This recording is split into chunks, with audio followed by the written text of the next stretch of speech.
Yes, guys, welcome back to the Irish Hotspur, doing a show that I've been very much looking forward to. We're going to be ranking all of Tottenham's transfers of the last 10 years. I felt like we couldn't go any further back than that. It's already too many players as it is, but lots to get through. And I would say with this show, everybody, I think in the chat, anybody that is in the chat, as a disclaimer, you do have veto power for this one. So any decision that we do make, if I'm seeing an overwhelming, people in the chat saying, you know what, Jack, Nick, Dermot, you guys got that all wrong. You do have the veto power. So I do want to see that engagement in there, joined by a brilliant panel, especially a panel that is without David for this one. So maybe some harsher opinions, maybe some more level-headed opinions, who knows? But joined so far by Nick, who's always our genius and magician behind the scenes. Nick, how you doing, my man? I'm doing all right, man. I'm not bad. I'm coming off of a cold, so I got about half a brain, and there's a gang of builders directly downstairs from me in my kitchen ripping it apart. Other than that, I'm doing fantastic. And it's good to be here with these two guys who have actually never been on a stream for. Of course, I've only been on like 2 streams in my life anyway, but it is an honor to be with these two gentlemen beneath me right here. Wow. Thanks for having me on. Wow, you're doing my job for me by introducing the others as well. Good looks, my man. Good looks. Ben from Coffee Company, how we doing? Doing well, sir. Doing well. I know that Dave is hacking in the back end because his big man, Big H, has just got a goal. So we know Dave's running around celebrating Big H getting a goal, even though he won't be supporting the team that scored. So we're having a great day so far. We're getting some work done. It's the calm before the storm on my end.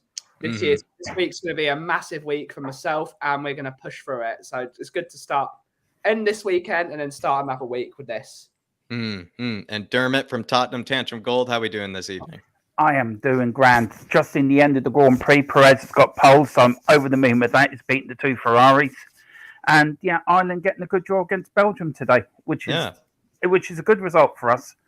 And yeah, as Ben says, we're nearly at the end of the week, and it's the start of a big week for TTG next week as well. So I'm looking forward to it as well. Big up the boys in green. And I would say as well, like that, we were just speaking in the back band about this Irish golden generation that is coming out. And I would say even for the second channel might even be something that I might have to take a look at as well, because I am a big fan of your guys' goalkeeper, Gavin Bazunu. Let's welcome in some Harris Army before we get this chat. It's going to be kind of, I would say, a pretty relaxed show, everybody, not as informed, just kind of be talking about, some of the Spurs transfers the last 10 years. Like I said before, anybody that is joining in, I do want to see the engagement, because I said before, you do have veto power over some of these decisions we do make.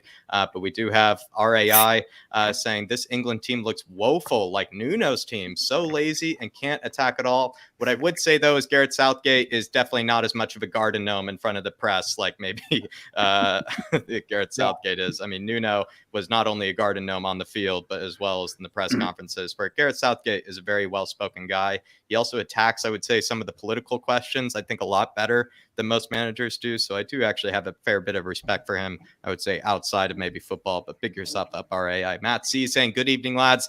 I always say this, but I think of the league like a race. All the other owners give their managers the nice new cars. Levy's managers get 2004 Volkswagen Golf and expect them to win. I would not rip on the Golf, my man. That was the car that drove me to school most days, I would say, my man. Don't rip on it, but it is definitely a car that did, probably, get called. Was that one of the ones got called back by Volkswagen? The ones that got in trouble? I think it was. Might have been the Golf. I think the Golf got in trouble, as well as like the Polo, possibly.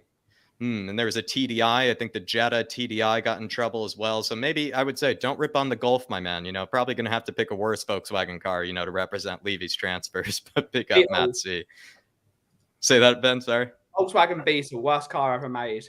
You leave the Beatles alone. They're a great little car. So many Volkswagen defenders in here. I'd love to see it. Wembley's in the house as well. Of automobiles. They're just automobiles. Definitely sure. They definitely, I would say, do not have the German reputation like the other ones do. I would say the Volkswagen. But Wembley in the house saying, Matt C, well said, sir. I mean, it's a good opinion as well, especially considering also, a car reference considering the Grand Prix that's going on as well. So top marks, Matt C. Kirst is in the building. Big up, Kirst. Hopefully you're keeping well. Mick as well. Always in here, Mick. Nick. Always good to see you as well. Absolutely dedicated and loyal to the channel, my man. As well as Welsh Gal, of course. I mean, she's probably still living off of the most glorious free kick maybe we've seen this season from Gareth Bale. Absolutely unstoppable. I mean, if the goalkeeper even tried to dive for, he probably would have clattered into the post as well. So seriously, I mean, the man always Wales, golf, Madrid, Welsh Gal. I don't need to tell her twice about that. Parma Miguel Scaberto in the house. Good to see him. I had a phone call with him the other day. Really good to catch up with him, and I do hope you're keeping well, my man. Moondog, of course, is in here as well, saying good evening. Always a good evening to you as well. Just making sure. Asazim saying big up Jackie and Ben. You got to say hello to Dermot as well, Asazim, but also as well, they called him Bentoncourt Kaufman. Bentoncourt Kaufman. Do you take that, Ben? I mean, that was a joke where I said I'm going to rename myself to Bentoncourt Kaufman because of how much I like Bentoncourt. So it's stuck for some reason. I can actually see there is a bit of Bentoncourt in you, Ben. I can see that bit of South American menace in you when you make your coffees. There's certainly no South American here. Maybe when you're coffee making, though, maybe you embrace it when you're coffee making, like he says, you know. But he's got that slick, kind of Latin, lanky swagger. Yeah, probably. He is actually quite tall, Ben is. So, you know, he could probably do, you know, maybe a lanky job. He has got that. You're right, Nick. He has got that South American sort of something about him. Yeah. Ben, it seems like no matter how much you won't identify South American, it seems like we're making you identify. Apparently so. Let's 2 foot tackle someone then. I think there you go. As well. Get sent off through the middle of this, maybe for an opinion. We'll see how it goes. Potomac in the building. Potomac, you saw my comment about Sonny. I honestly, it's so good to see that you agreed. I just don't understand where the narrative is towards Sonny, considering the stats this season. He's about to break basically the stats that he had last season under Mourinho, which really put some context, I think, out of all the rhetoric behind Sonny. But Potomac, really good to see you in here, my man. Daniel Larson saying, hi, everyone. Not going to stay long, going out for an epic night out, but wanted to say hi, Daniel. Enjoy yourself, especially up in Norway, I would say. Definitely a good time. Definitely a good time of year, I would imagine. Probably, you know, the daylight starting to happen a lot more. He probably gets like, 3 hours of darkness, towards the summer, so you can just be out all night. Daniel, big yourself up, my man. And he's definitely already enjoying himself, like you said down below. And then Sean Butler, who's going to be on the show tonight, but he is recovering, everybody. It seems like, I don't know, maybe one of us gave some bad sickness to him. So Sean, I do apologize, because the guy, he was absolutely a trooper. He was able to make it through the whole game, but he was suffering by the end of it. He seemed to have caught something bad, but many had a Jaeger bomb just to top it off. Maybe might have been the Jaeger bombs, but he is definitely on the mend. I did talk to him today, but Shawnee, always good to have you in here, my man. Really do appreciate it. But everybody that's in here, like I said before, we have plenty of transfers to go through. Lots of them that you all recognize. Some of them that you might not recognize, that you probably forgot even happened, or players that I'll admit I forgot even existed. Some of them I don't even see in FIFA and everything like that. So it definitely will be an interesting sort of show. Plenty to go through. And I did put about 5 different categories of transfers that we will be taking a look at, so there's not really anybody that I feel like will be in some ambiguous category. I feel like everybody has a category of their own for all these transfers. And then as well, I would say, do not stress about transfer fees. Do not stress about what year it was done. Nice, lighthearted show. Just, talk to me about whether you think that was a good transfer or not. Essentially, it's going to be nice and easy. And then, like I did say to the chat, there is a veto power that I am giving you guys, just in case you think we are getting it wrong, but might as well get it started. Harold T as well is in the building. Good to see you, Harold. But let's just get this started, everybody. So I think we're going to kind of go all over the place. I don't want to go in complete order, or anything. So I am going to be kind of picking these at random. Everybody, these are the categories. So we have unproven. Unproven could be maybe for, let's say a certain transfer that, might be really young player. You could say Alfie Devine might be a good example for something like that. You have failed signings. I think we definitely know what a failed signing would look like. Didn't work out. I feel like didn't work out might be a player that perhaps just had a lot of injuries, or, maybe just, ended up being a good player once they left Spurs, and maybe they did show something in there. So that could be a nice, kind of a debatable category. We do have average signing as well, quality signing, and then top signing. Just before we get it started, do you feel like maybe I'm missing any categories here? I think we have them all covered. I think you got a nice spread there. I have a feeling that didn't work out and failed signing are going to be the 2 easiest. Yeah, definitely the 2 possibly easiest. The one with the most entries in. Absolutely. But might as well just get it started. I'm just going to be pick at random here. This will be a fun one. Federico Fazio, we're going to go with for this one. The slowest defender, perhaps, in Spurs history. Happened, I believe, under the Pochettino era, right before the Pochettino era. Got rid of quite quickly. Went on to Roma, I think, after us. I'm not sure where he is now, where he's knocking about. I'm going to start off with maybe Ben. Ben, what do you think about Federico Fazio? Where does he fall in line with this one? Failed signing, in my opinion. You could possibly say he was unproven as well because he didn't really get a run in the team. With a player of his quality, supposedly, you think with his experience, he should have been absolutely first player on the team sheet in a Poch team that needed experience at the back. But for me, he probably was a failed signing because the people in front of him. So, mate, I'm gonna still say failed signing because he never really put a stamp on the team, even when Jan and Toby were not fit. Yeah. He was playing with them. Well, you think he would have worked out with two of the best centre backs we've ever had. So for me, failed signing. Didn't offer anything going forward. At corners, even though with his stupid height, it's too slow in defence. Failed signing in my opinion. Nick, is there any good parts of Federico Fazio? Were there any memorable performances that maybe we're missing out on? I mean, do you agree with Ben? Failed signing? Or I can't possibly recall any time where I said, wow, Fazio had a good game. What a performance. Did that ever happen?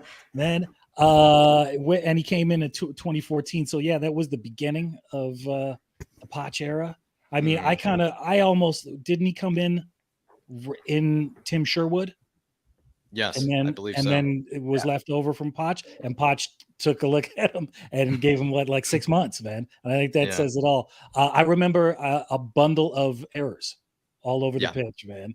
That's what I remember. A lot of misplaced clearances. Yeah, he was a bit clumsy. And just slow as molasses, man. Yeah. So I'm gonna go failed signing without a doubt. Not even unproven. Daniel Larson saying Fazio was just a mess so bad. I definitely agree. A lot of people are agreeing with Ben. Dermot, do you agree with it or any qualms, with this, or is failed signing just sound right about, perfect for him? Failed signing, that man still gives me nightmares when I even watch him on an old Tottenham, like a repeat, and I see him, I just get shivers and shakes and everything. I mean, that man's just, I don't know what we saw in him. I think Tim Sherwood must have been drunk, or he must have been blindsided with a video with his head on somebody else's body. Huh? It must have been an AVB signing. Was he an AVB signing? Was he an AVB signing? I think it was actually an AVB signing. Because I think I remember him coming in with that was says he it part all, of the doesn't it? Magnificent Seven? Because he wanted height in the team, and who was taller than Fazio at the time? Was he part of the 7 that came in with the bail money? No. Yeah, he was I believe a little so. bit He after must that. I think he was. I think he was part of the 7. Yeah. And we all know that money was wasted. The only one player at that 7 was Ericsson. Right. I think that pretty much the whole group fits in the lower half of this table. Yeah. I agree with that. But I agree with the other two. Failed signing completely. Love that. Well, there we are. There's our first selection. Federico Fazio at failed signing. Going to go to Kiana Tete here. And I'm actually going to start off here first. I'm going to say this might be a bit, call me crazy, but Kiana Tete, there was like an article released by The Guardian, and it was saying that he is one of the big loanees to kind of look out for. He's apparently a real talent. And if we did sign a real talent, I know he hasn't exactly played for Spurs, but I might actually put that somewhere near unproven or quality signing. I actually think it's one of the two. You could make a case for quality signing in that maybe he is someone that, actually could end up being a really good signing for Spurs, whether he plays for us or not. But it seems like he's very highly rated. He's actually had a really good spell so far, I think, on loan. And he's to a degree, kind of well remarked, or, has some good reputation amongst people that aren't even Spurs fans. So I'm going to make a case here. And I know this sounds absurd, but I'm going to make a case for quality signing before I maybe just say unproven, because I think it'd be way too easy to throw him into unproven. But if someone wants to refute that, raise their hand, because I think probably somebody might. Ben, what are your thoughts? Does that just go straight into unproven, or Yeah, for me it does. I don't know the player personally, so I'm not gonna slate a player I don't know, because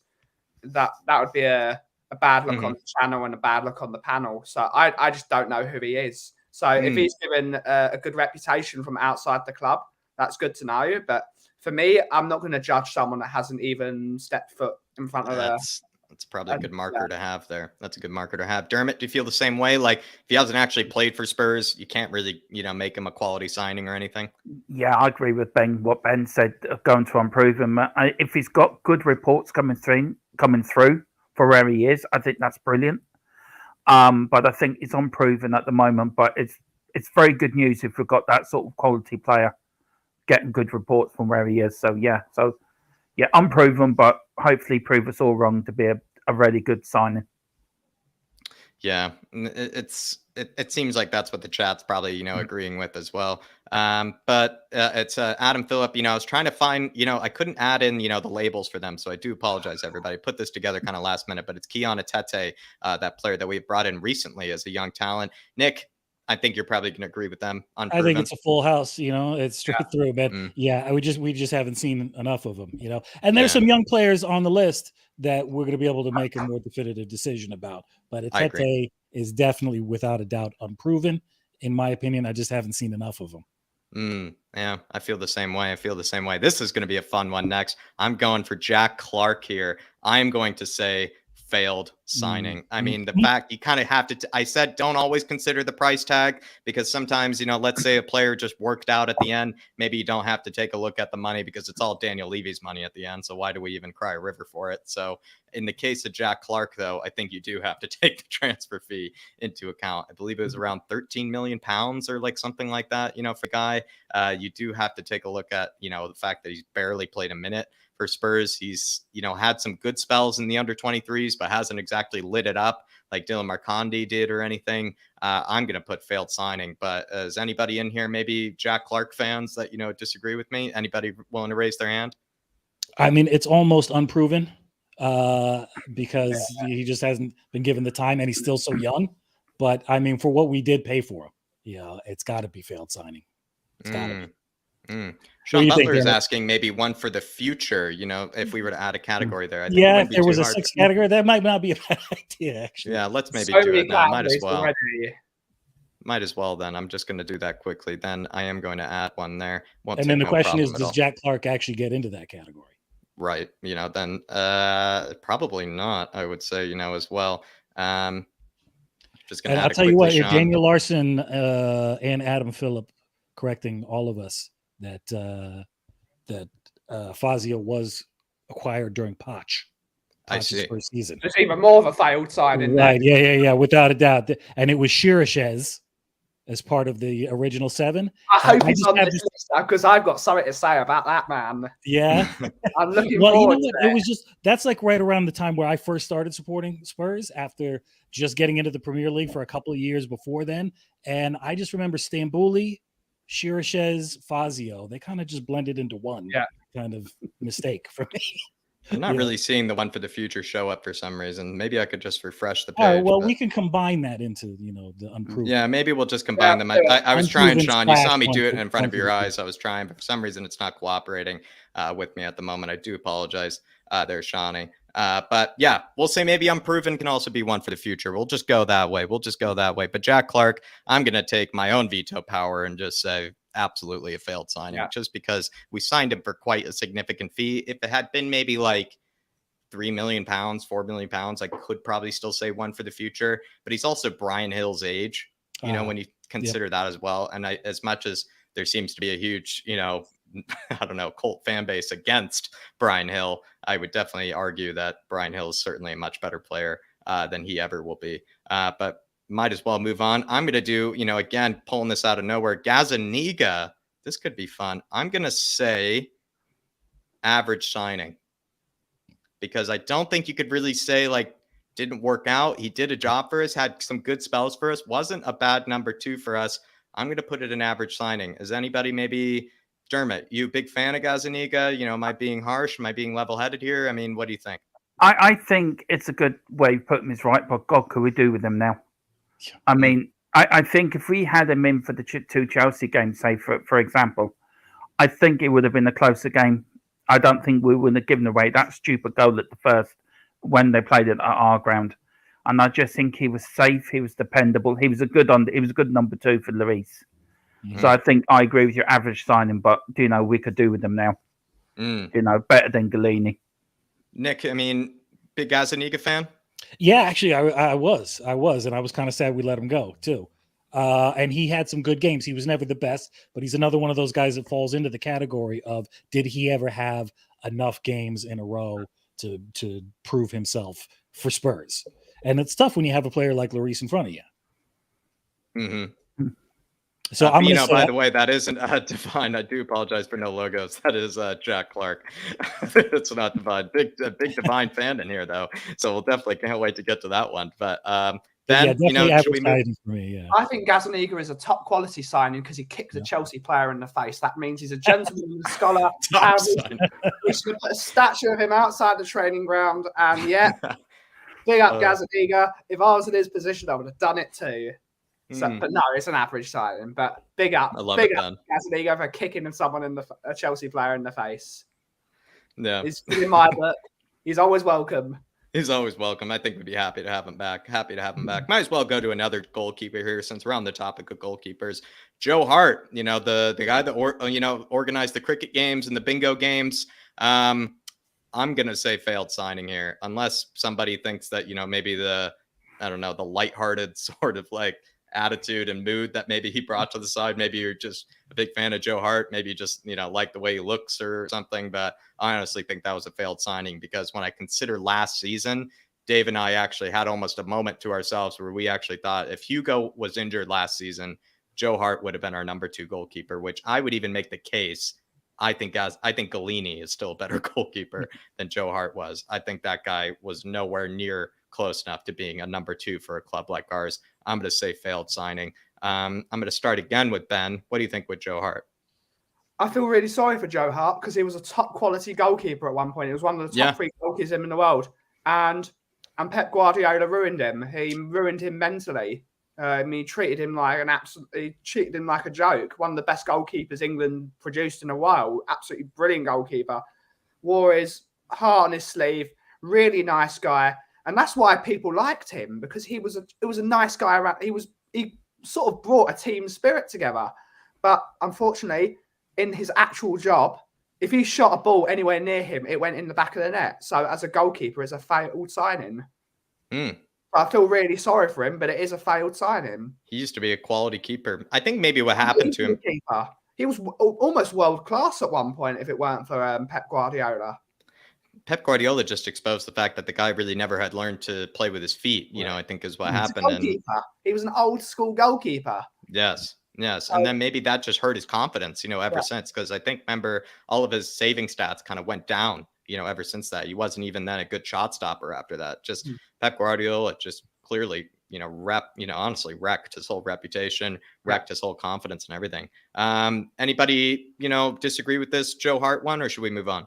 I mean, I really am fighting hard not to go. Just didn't work out because we didn't have him for that long, and we didn't pay. Did we even pay for him? We got him on a loan transfer, but I think then we kind of just got rid of him after as well. Some of the long distance goals he let in. Yeah. He almost conceded to whoever it was, Marine. Yeah. They just that stuff of nightmares. So he's doing well with Celtic, so it's really great for him. He's got his confidence, getting some of his confidence back. So he's a really nice guy, Joe Hart. I've met him a couple of times. He is a really nice guy. So that's probably why I'm sort of blinkered. No, I agree with Nick. I put him in, didn't work out. It just sadly didn't work out for him at Tottenham, but he's doing very well at Celtic. Yeah, and he's proven that he is a top quality goalkeeper. It just didn't work out for us. So it was just, I think it worked. Some of them players moving just doesn't work out, and it was just one of them things. It just didn't work out for us. But I'm glad he's doing great at Celtic. It's absolutely great to see him back to what near his best, not his best, but near his best at Celtic at the moment. Yeah, and Adam putting in there free signing, sold him for $1 million. I mean, and he's got to get a tick up right there because that's at least At least we got something back for him. That's why I'm going to go to the chat here, because this is the first one we're split on, which I'm excited about. In the chat, I need to see, is this a failed signing or it didn't work out? I'm getting hints of didn't work out. I am getting hints of that from the chat here. So everybody, do let me know. I'm going to put them in didn't work out for right now, because I think they made more convincing arguments, and also just arguments I, to be honest, just didn't really expect, actually, to be fair as well, about Joe Hart. And maybe David might be, turning in his chair right now, seeing this, because he really was not a fan of the guy. But that's definitely why it's good to have different voices on the channel this time around. I'm going to keep them. It didn't work out unless people... I'm seeing it's split in the chat as well. This is fascinating. Who knew Joe Hart would be such a split opinion? Who knew he'd be such a split opinion? I'm actually excited by that. Let's move on. Stambouli. This is going to be hilarious. And also probably quite easily. I think it's a failed signing. But maybe this is just a moment where if anybody has some good Stambouli anecdotes of, hatred towards them or whatever. I mean, let's remember, is this one of maybe the worst signings you would ever say of the last 10 years? Could somebody make a case for that? He's pathetic. I would agree. I agree with Ben. Pathetic is one of the worst signings, if not the worst signing. The man you shake your head when you think of him. Gives you shivers and shakes and everything. I mean, he was just useless.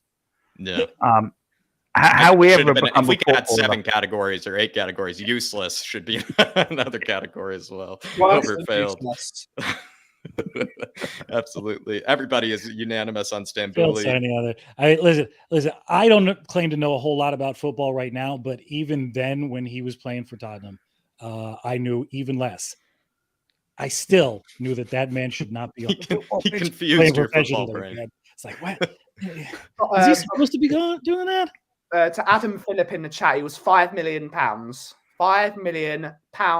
5 million imperial credits of the realm for Stambouli. Oh, I love it. Absolutely love it. Stambouli, maybe the French Winks, you could probably say, for us, perhaps. Not that good. Winks looks like bloody Xavi compared to Stambouli. That's how bad Stambouli is. Oh, I love it. I'm going to go here now. Another midfielder, Capoue. Doing unbelievable, I would say, at Villarreal. I might put didn't work out. Yep. In this one, because I think there is a player in there. Like I think I saw in the Europa League campaign from Villarreal last season, he was immense. I'll be honest. Like he was unbelievable next to Parejo.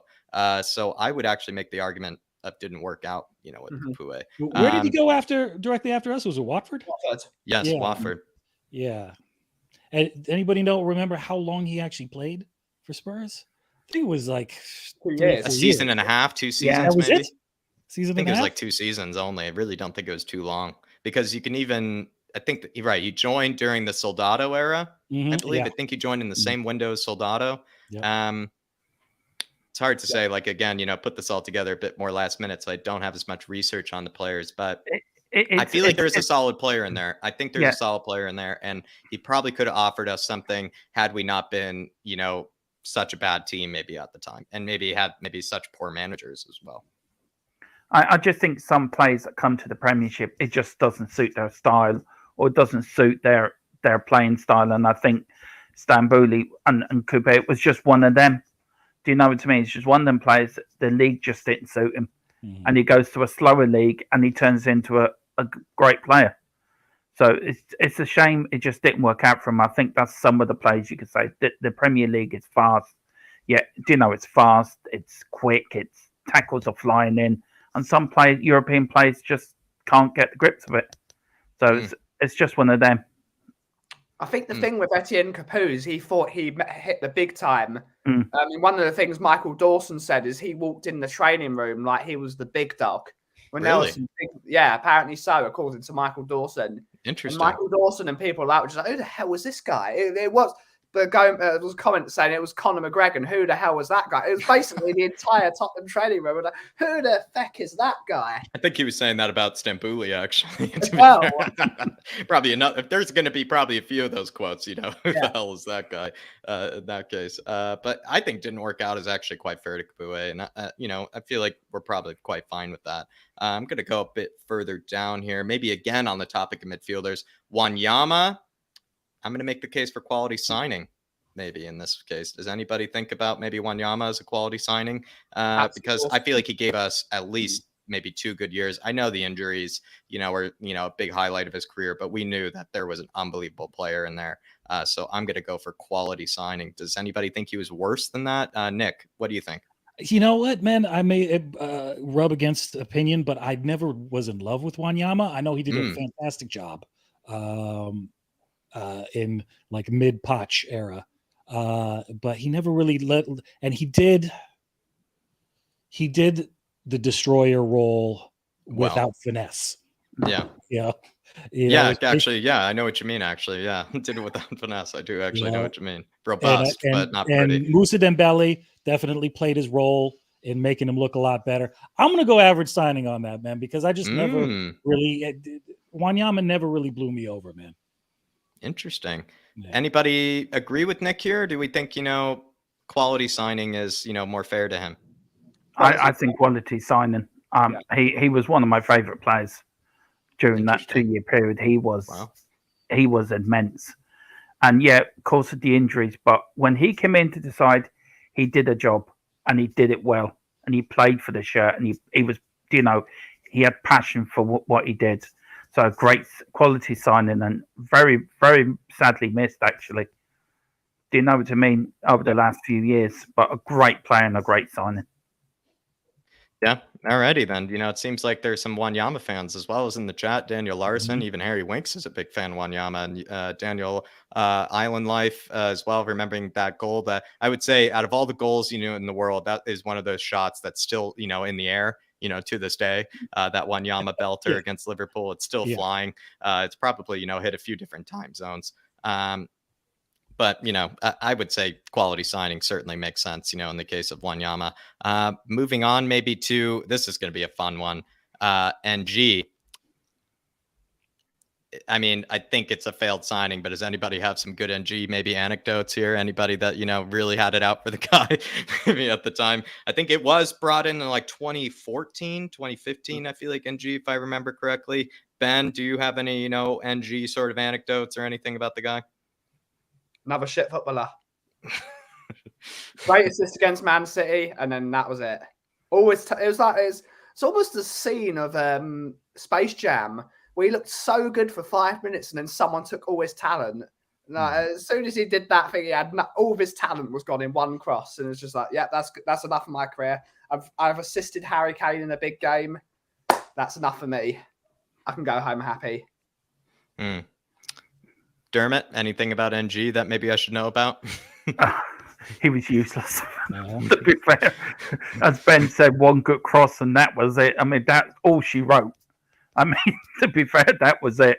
I mean, he must have. Cross, it was a hell of a cross. It was a brilliant cross, but that was it. That's all she wrote. He looked at it, thought, "That's me done. I can go to the dressing room, get my coat, go home. I'm a happy man." And I don't know whatever happened to him after he left Spurs. Did he just retire somewhere on that one great moment? Still probably lives off it. Might have went back to the French personal appearances, with that great cross video. That's what I did once.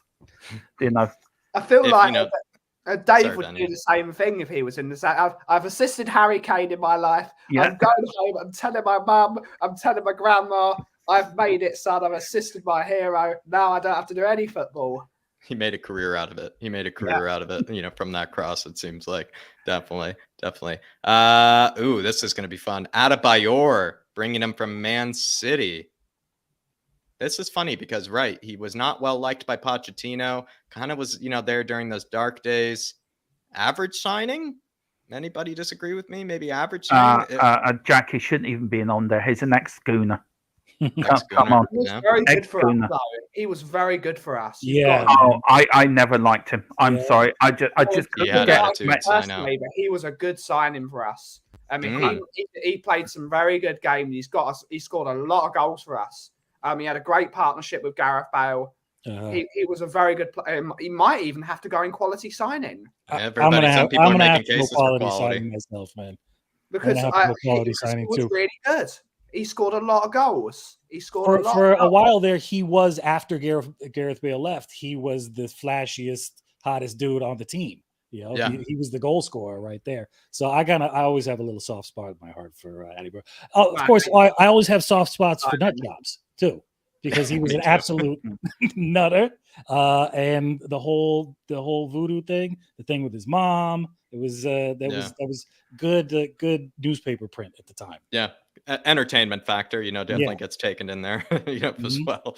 Definitely agree. And then he had the goofball thing with Tim Sherwood. I'm going quality signing just for the memories. Yeah, Dermot, I know you seem probably heartbroken by this choice as well. I'm sticking by my guns. I'm going for failed signing. As Sean's put in there, just a payday merchant. Honest to God. I mean, what did he do for us? Nothing. All right, he scored a few goals. Yippee do. Mickey Mouse could have done that. That was his striker. That was his job as a striker. I don't think I didn't like him as a footballer. And especially him coming from Arsenal. I'm just sorry. I just could not get that. I just didn't like him. So for me, it's a failed sign.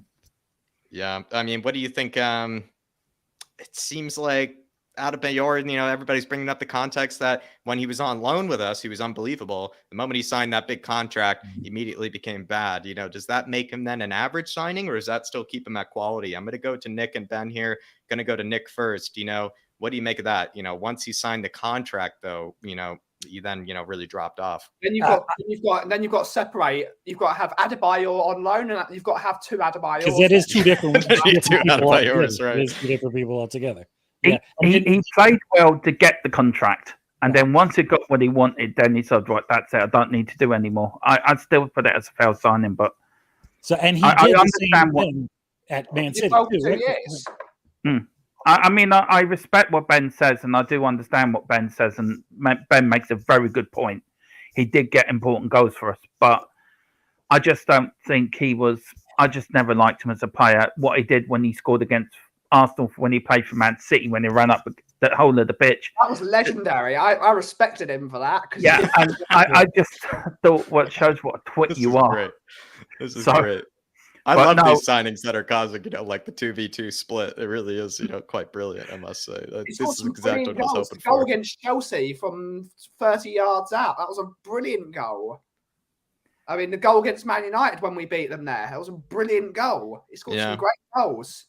Yeah, but he's kind of almost a Peter Crouch with the Techers, you would say. He's kind of like a Peter Crouch with the Techers for us, I would say. I love Peter Crouch, though. Peter Crouch is Peter Crouch. I think we're going to keep him at quality signing. But if anybody in the chat, if there are enough people in the chat that want to veto it, I'll be happy to do it. But I think we're going to keep him at quality signing. I think they made some convincing arguments. Dermot wanted to put him in failed. I put him in average, but the rest of the two here put him in quality. So there you are, everybody. Adebayor put into quality signings. That is definitely one I did not expect, actually. Let's go into, I'm going to go back to the bottom of the list here. This is just going to be fun. Let's just do it. A more recent signing. We haven't done one of those yet. Emerson Royale. This is going to be fun because, you could say, maybe unproven. You could say failed signing. Could say didn't work out. Could say average signing. I don't think you could say quality or top signing. I think there are a lot of cases to be made. I might say didn't work out with Emerson. Because if he were to leave this season, let's say we sell him for like 20 million, pretty much get most of the fee back. I would say it could be a didn't work out sort of signing. Might be too early to tell because he could still be here next season and might be a really good squad player for us. But maybe in this moment in time, considering what we bought him for that back four, we basically bought him to be a B-Tech Jose Mourinho right back. And now we're being asking him to be like a Tarek Lamptey on the wing. So I would make the case maybe as it didn't work out. Nick, what do you think? I'm going to preface that with I'm dead on certain I know what Ben's opinion on this one is. I've heard it a number of times. This is a really tough one because initially right now I'd actually go for average signing. That's how I feel about him. I think he has potential to improve greatly. If he does leave though, if he goes away this season, it's got to be didn't work out. Everybody in the chat's going unproven. Money. I'm going to put him down to unproven. I'm going unproven because of that question mark fact that it's only been one season. And are we going to get some money for him if he does leave, etc.? I think if he stays, he's going to come good. He's had good performances. Like, I think that's the other thing. So you could actually make the case for unproven because he had good performances for us. Like as much as maybe there's a big, like similar to Brian Hill, as much as there's a big Emerson hate club, I think they would all admit there have been some times when Emerson was close to man of the match, if not man of the match, actually, after at least 2 games. So I think unproven is actually probably quite a level-headed sort of, way to go about it. And a lot of people keep saying too early to tell as well. Unproven could make sense. I just put didn't work out because it seems like for a back 5, back 3, it's just not going to work out with him. So that's why I'm leaning towards didn't work out, because I do see him leaving. We haven't gotten to Ben here, and I do want to hear his one. Ben, Emerson, give it to me. Unproven. It's unproven unless he leaves this year. If he leaves this year, it's a failed signing, because if we buy a right back that cannot cross and cannot defend most of the games, and then we sell him because he cannot do that, it's a failed signing. But for now, Mr. Conte needs to find the best position for him, which is probably right centre back. That's probably his best position if we're playing this system and he's going to fit in this system. But for me, you cannot call him a failed signing whilst he's still here. And he still hasn't shown the best of himself. He's still over 23. But if he leaves this year, it's a failed signing. So it's on the knife edge between unproven and failed. It's like the scales are on the balance. If he leaves, it's failed. If he stays, it's still unproven. Ben, I think that's a more level-headed approach, than I would actually thought you would have given me. And honestly, top marks to you, my man. Dermot, I haven't gotten to you. What do you think? Failed. Straight off. I'm sorry. He can't cross. He can't defend. He can't play football. We've bought the only Brazilian that cannot cross a ball. I mean, where do we get this man from? I mean, did they send a video to Paratici saying we found the next Roberto Carlos? Where we found the next Boo Boo the Clown? I mean, he's on. Every time he gets the ball, cross the ball, it ends up somewhere in row Z. I mean, he got that goal against Brighton. I mean, that was more of a fluke than luck. He was trying to pass the ball and it went in the back of net. Nah, he's a failed signing. I respect your opinion, Ben, and what you said, and what you say probably is right. But from my own opinion, he's a failed signing. I'm sorry, I can't go anywhere. Yeah, I'm seeing now a bit of a, I'm seeing the failed signings coming out a bit more. In the beginning, I was seeing unproven. I feel like, gosh, I mean, I wanted to put him in, didn't work out. But it seems like I'm just going to do it. I'm just going to do it. Maybe just to, eat a bit of humble pie. I'm going to put him into failed signing unless people are just going to tear up trees. I'm going to, Ben, trying to be, level-headed about it, trying not to have my bias come too much into it. I'm going to put failed signing. Maybe also for Bino there. I've given him veto power on this one. He's going to have to earn it back a bit later, but I'm going to give it to Bino here in the chat. So you're very welcome, my man. Can I just say, somebody's just said in the comments that Barcelona are laughing on us. They must have been laughing all the way to the bank when we bought Emerson. As they spent it on a worse signing after, Barcelona. Yeah. I would say my big quote, though, about that, Dermot, is for Barcelona to laugh at anybody for signings. I think is a bit ridiculous. I'm going to say a bit of, what's it called? If I had said Emerson was a failed signing, he would have gone and didn't work out or somewhere. Because I said, let's give him a bit more time. He goes, in fact, there's sort of a thing. When I try to give him a bit of support, failed. This is me. We're just going. I'm giving it to the chat on this one, Ben. I just got to say, when I watched the Wolves game with Ben, I tell you, Ben's a brilliant person to sit next to watch a football match with, because he's absolutely class. He is the most funniest man you've ever heard. He's he's a comedy genius for what he comes out with. Sometimes he really is. So big up, Ben. I tell you, I've never enjoyed my day as much at a stadium than when I sat next to you that day. You were comedy gold. You really were brilliant, man. I love it. I love what I said about Emerson that day. I said some stuff about him that day. You did. I think we all have at one stage after some of his performances. So might as well put him in failed. I'm going to give it to the chat on this one. DeAndre Yedlin, might as well go with another right back here. I must say a bit of backstory. I am from Seattle, and I actually grew up a few blocks away from DeAndre Yedlin, and I actually grew up a few blocks away from the high school that he went to. I actually remember him when he was in high school. I obviously am younger than him, but he was a bit of kind of a local legend for a bit of a time period over in Seattle. So I am going to say failed signing, though. I gave the bit of the context, maybe to make him a bit more likable, but I would say failed signing. Anyway. Say that again, Ben. And then he stuck him in the waste disposal anyway.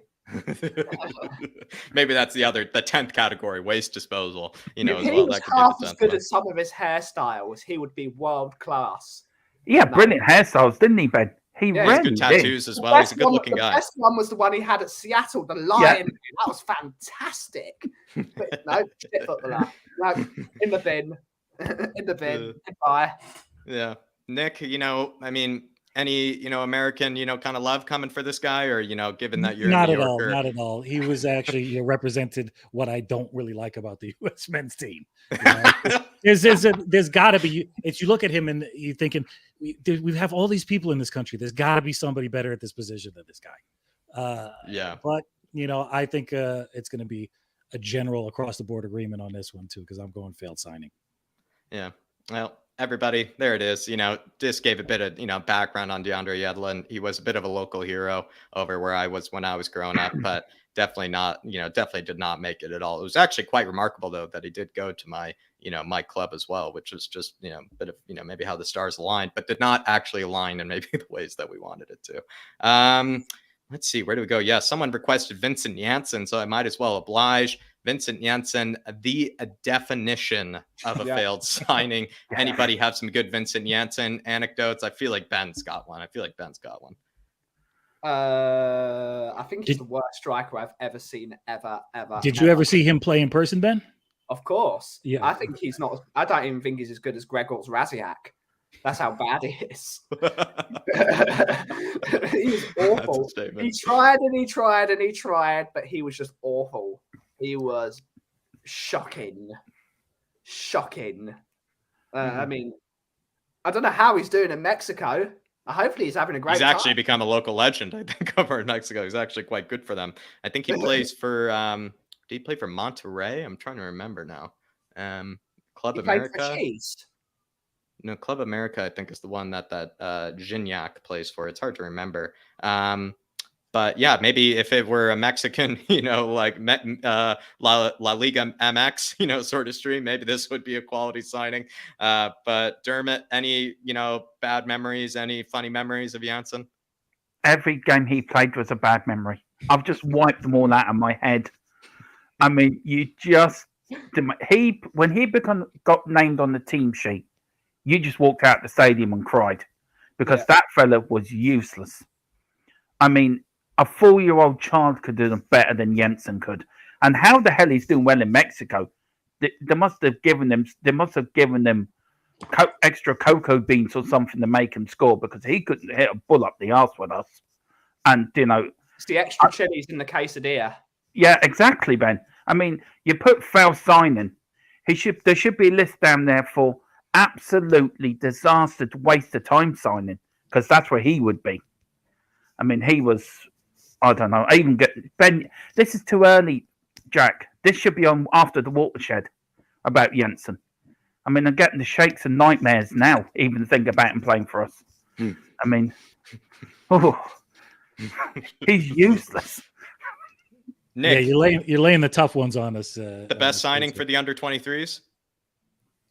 Best he got demoted to the under-23s. To the under-23s. Did he get demoted to the under-23s? Yeah, he was playing with the under-23s. I mean, he just kind of epitomizes the revolving door of strikers that just never made it as a backup to Harry Kane. It's just, and I mean, maybe that's part of the problem as we've discussed ad nauseum. But do you really, with a player that's coming up on the rise so strongly, how do you play second fiddle to him? It's got to be failed signing all the way. A lot of people now are seeing, who are just hopping in or Sammy Emerson, one. So we're going to have to get back to that later, I assume. But like I said, everybody. I tried to argue. Ben even tried, which was an unexpected defender. Unexpected. Coughlin, the man, the cough, argued for Emerson and lost. What is going on here? Yeah. Well, I'm sorry, the cough. You're wrong on Emerson, but you're right in something. But Emerson, you're wrong. Well, I argued that if he leaves this year, he's a failed signing. But at the moment, the jury's still out. But he's a crap footballer. Everybody, we're going to get back to it later. But like I said, the chat voted for it, and I had to oblige. As much as it pained me, I had to oblige. But there it is. Got your Janssen anecdotes out. Michel Vorm. This could be fun. Average signing maybe, because I would say he came back. It's kind of like Adebayor, right? Where I think he had two kind of different spells for us. But wasn't, really a bad number 2 keeper, unless I'm remembering it wrong. I don't really remember too much of him either. So maybe I'm just kind of, just blankly putting him there. But I don't know. Average signing, like, does anybody think it was worse than that? I don't think you could say it was better than quality. I don't think you could say quality. It wasn't a good signing. It wasn't a bad signing. He was a good didn't work out. Could it be it didn't work out? People loved him around the dressing room. So apparently he was a really good guy. Right. But that's what he is. He had some bad performances though. He wasn't great. He wasn't awful. He was a second. I wouldn't say it didn't work out. I would say he's very average. Michel Vorm fan, Nick? Are you a Michel Vorm? I'm going to go. I only in that it looked like he had a real positive effect on the team. Yeah. And if you're not playing all the time, if you're only playing 5% of the matches, I mean, it at least come and do that. And it'd be great if you had worldies every time you did play. But you got to be some kind of a cohesive force within the dressing room. He did that. Is that worth the money we paid for him? I don't know. I'm definitely going to go average signing on that. Average. Some people are though saying that when he actually did play, he wasn't actually very good. That's what I kind of to a degree remember. But I also just feel like he didn't actually play as many games as like Gazzaniga did. So maybe you could add a bit of context saying, if Gazzaniga's an average, does Michel Vorm really deserve to be an average? Dermot, I'm going to let you maybe be the deciding vote here. I mean, if Gazzaniga was average, does Michel Vorm deserve to be there? I think he does, because he did a job for us. He was dependable. He did make some awful clangers. I must admit, like in the FA Cups and the league games, he made some awful clangers. But he was, as Ben said and as Nick said, he was good around the dressing room. Everyone liked him. You never seen him causing any problems. And I think that's why I put him in average signing, because he was a good, dependable squad player. And that's what you need in some big squads. He was a dependable squad player, so I'd stick him in average. Made some clangers, but to show me a goalkeeper that doesn't make a clanger. Most goalkeepers that don't play do make clangers. Yeah, exactly. Yeah. Even Gazzaniga had a few, but I prefer him or Gazzaniga back now than Galini. 100%. There's that context now as well. Might as well, maybe I said we have 2 goalkeepers left, so might as well just wrap them up. This guy Solberg, does anybody remember this or even know who this guy is? No. Oh, you got me on that one, buddy. Solberg. Yeah, definitely. His name rings a bell. Norwegian, I believe. Yeah, I think he made 1 or 2 appearances for us, or even 1 or 2. But I put fail signing. What were the years on that? Do you remember? I can look up how old he is, but does he even still play for Spurs? Like, he's not even in FIFA. I think that's the definition of a failed signing. If he's even in FIFA. He still plays for Tottenham Hotspur. He's at the under 23s level. Born in 2003, so he is quite young, really young. You could say he's 18, in fact. Maybe unproven. I think that's got to be unproven. Yeah, if he's still in the under 23s and he hasn't played a. Yeah. All right, then to the unproven, because like someone said as well, this failed signing, so it's just going to go off the page, as well. So you might as well beef up the unprovens. But yeah, honestly, I don't even know who the kid is. Like I said, he's not even in FIFA, so I just genuinely just don't even know who the hell he is. But interesting to know that it actually happened, I guess. A bit of a fun fact, especially for the pub quiz, everybody. Maybe just remember that guy's name. Hugo, probably our first, I would say, top signing, I would argue. Yeah, no question. Second best goalkeeper, maybe next to Pat Jennings, Dermot. What do you think? Third. Give it to me then. Sorry, Ben, you go first. Sorry. Pat Jennings, Ray Clements, Hugo Lloris. Because they won things. I think for a goalkeeper perspective, if you're leaving out the winners things, Pat Jennings is a far more complete goalkeeper than Ray Clements and Hugo Lloris. Pat Jennings was an unbelievable goalkeeper. And I think he was, Lloris is to me second, and then Clements third. Clements had the odd clanger now and again, but for me, Pat Jennings is Tottenham's number one all-time goalkeeper. Hugo Lloris is second. Pat Jennings was something else. Yeah, I mean, Pat Jennings will catch a ball with a cross with one hand, and do you know what I mean? If goalkeeper can do that, then do you know what I mean? You're the best in history. But Hugo Lloris he's been a great servant to us. He's been a great goalkeeper, and I think that he's the top two for me, putting him and Jennings, but Jennings was better. Definitely. All right. Well, seems like but Dermot, though, would you say still like, Ben, third best goalkeeper we've ever had? No, I say he was better than Clements. How many trophies did Clements win at Tottenham? It's the real question. Ray Clements won FA Cup. He won a UEFA Cup, but don't forget he won trophies at Liverpool in the 70s. He won league championships. He won more trophies at Tottenham, therefore he's a better goalkeeper. Not really. It doesn't matter how much you win, Ben. For me, Pat Jennings was the best goalkeeper we've ever had. Hugo Lloris, for me, technically, is a better goalkeeper than Ray Clements. And Ray Clements was a great goalkeeper. Yeah. But as a goalkeeper, you put aside what they've won. You look at Hugo Lloris. He's won a World Cup. He's one of the best. He's one of our best goalkeepers we've had in the last 10 years. And I just think technically he's better than Ray Clements. Pat Jennings is outstandingly number one, but for me, he's better than Ray Clements, and that's just my opinion. And that's why I love our fans, because we've all got different opinions, and I respect Ben's opinion. But for me, it's Pat Jennings and Hugo Lloris, and then Ray Clements. Ben is the Maxi Miller, he just gives you the straight talking answers, and I think that's why he's gone for third. I'd like to bring up this guy, Jimmy Costco's comment. So based on Ben's logic, Jamie O'Hara is better than Dembélé. No, Dembélé blows him out of the water. But on that level, when they're both top quality goalkeepers, then trophies matter. When a player is far better, you don't bring trophies into it. But when you have a similar of really high quality goalkeepers, the only way to separate them is see, what have you won? But Hugo Lloris has won a European Championship and a World Cup. I don't think he won the Euros. I don't think he's won the Euros. No, he's won the World Cup. Yeah, but he made a horrible clanger in that World Cup final. If France weren't so good, they wouldn't have won that after that clanger. It was a terrible clanger. Ray Clements made a complete clanger against Barcelona in the semi-final of the '82 European Cup Winners' Cup. So every goalkeeper's got a clanger in them. These are like two scholars going at it, Nick. These are like two scholars. I just feel that Ray Clements, Hugo Lloris for me is a better goalkeeper technically than Ray Clements was. Though Ray Clements was a brilliant goalkeeper. It was a different game then. You didn't need to be so technical as a goalkeeper then. Yeah, well, when Pat Jennings played, he didn't have to be technical then. I mean, it was totally different from when. I don't think you can even compare any goalkeeper to Pat Jennings because that man was god tier. I think that's been established. I mean, I met Pat Jennings, and I tell you, his hands are blooming massive.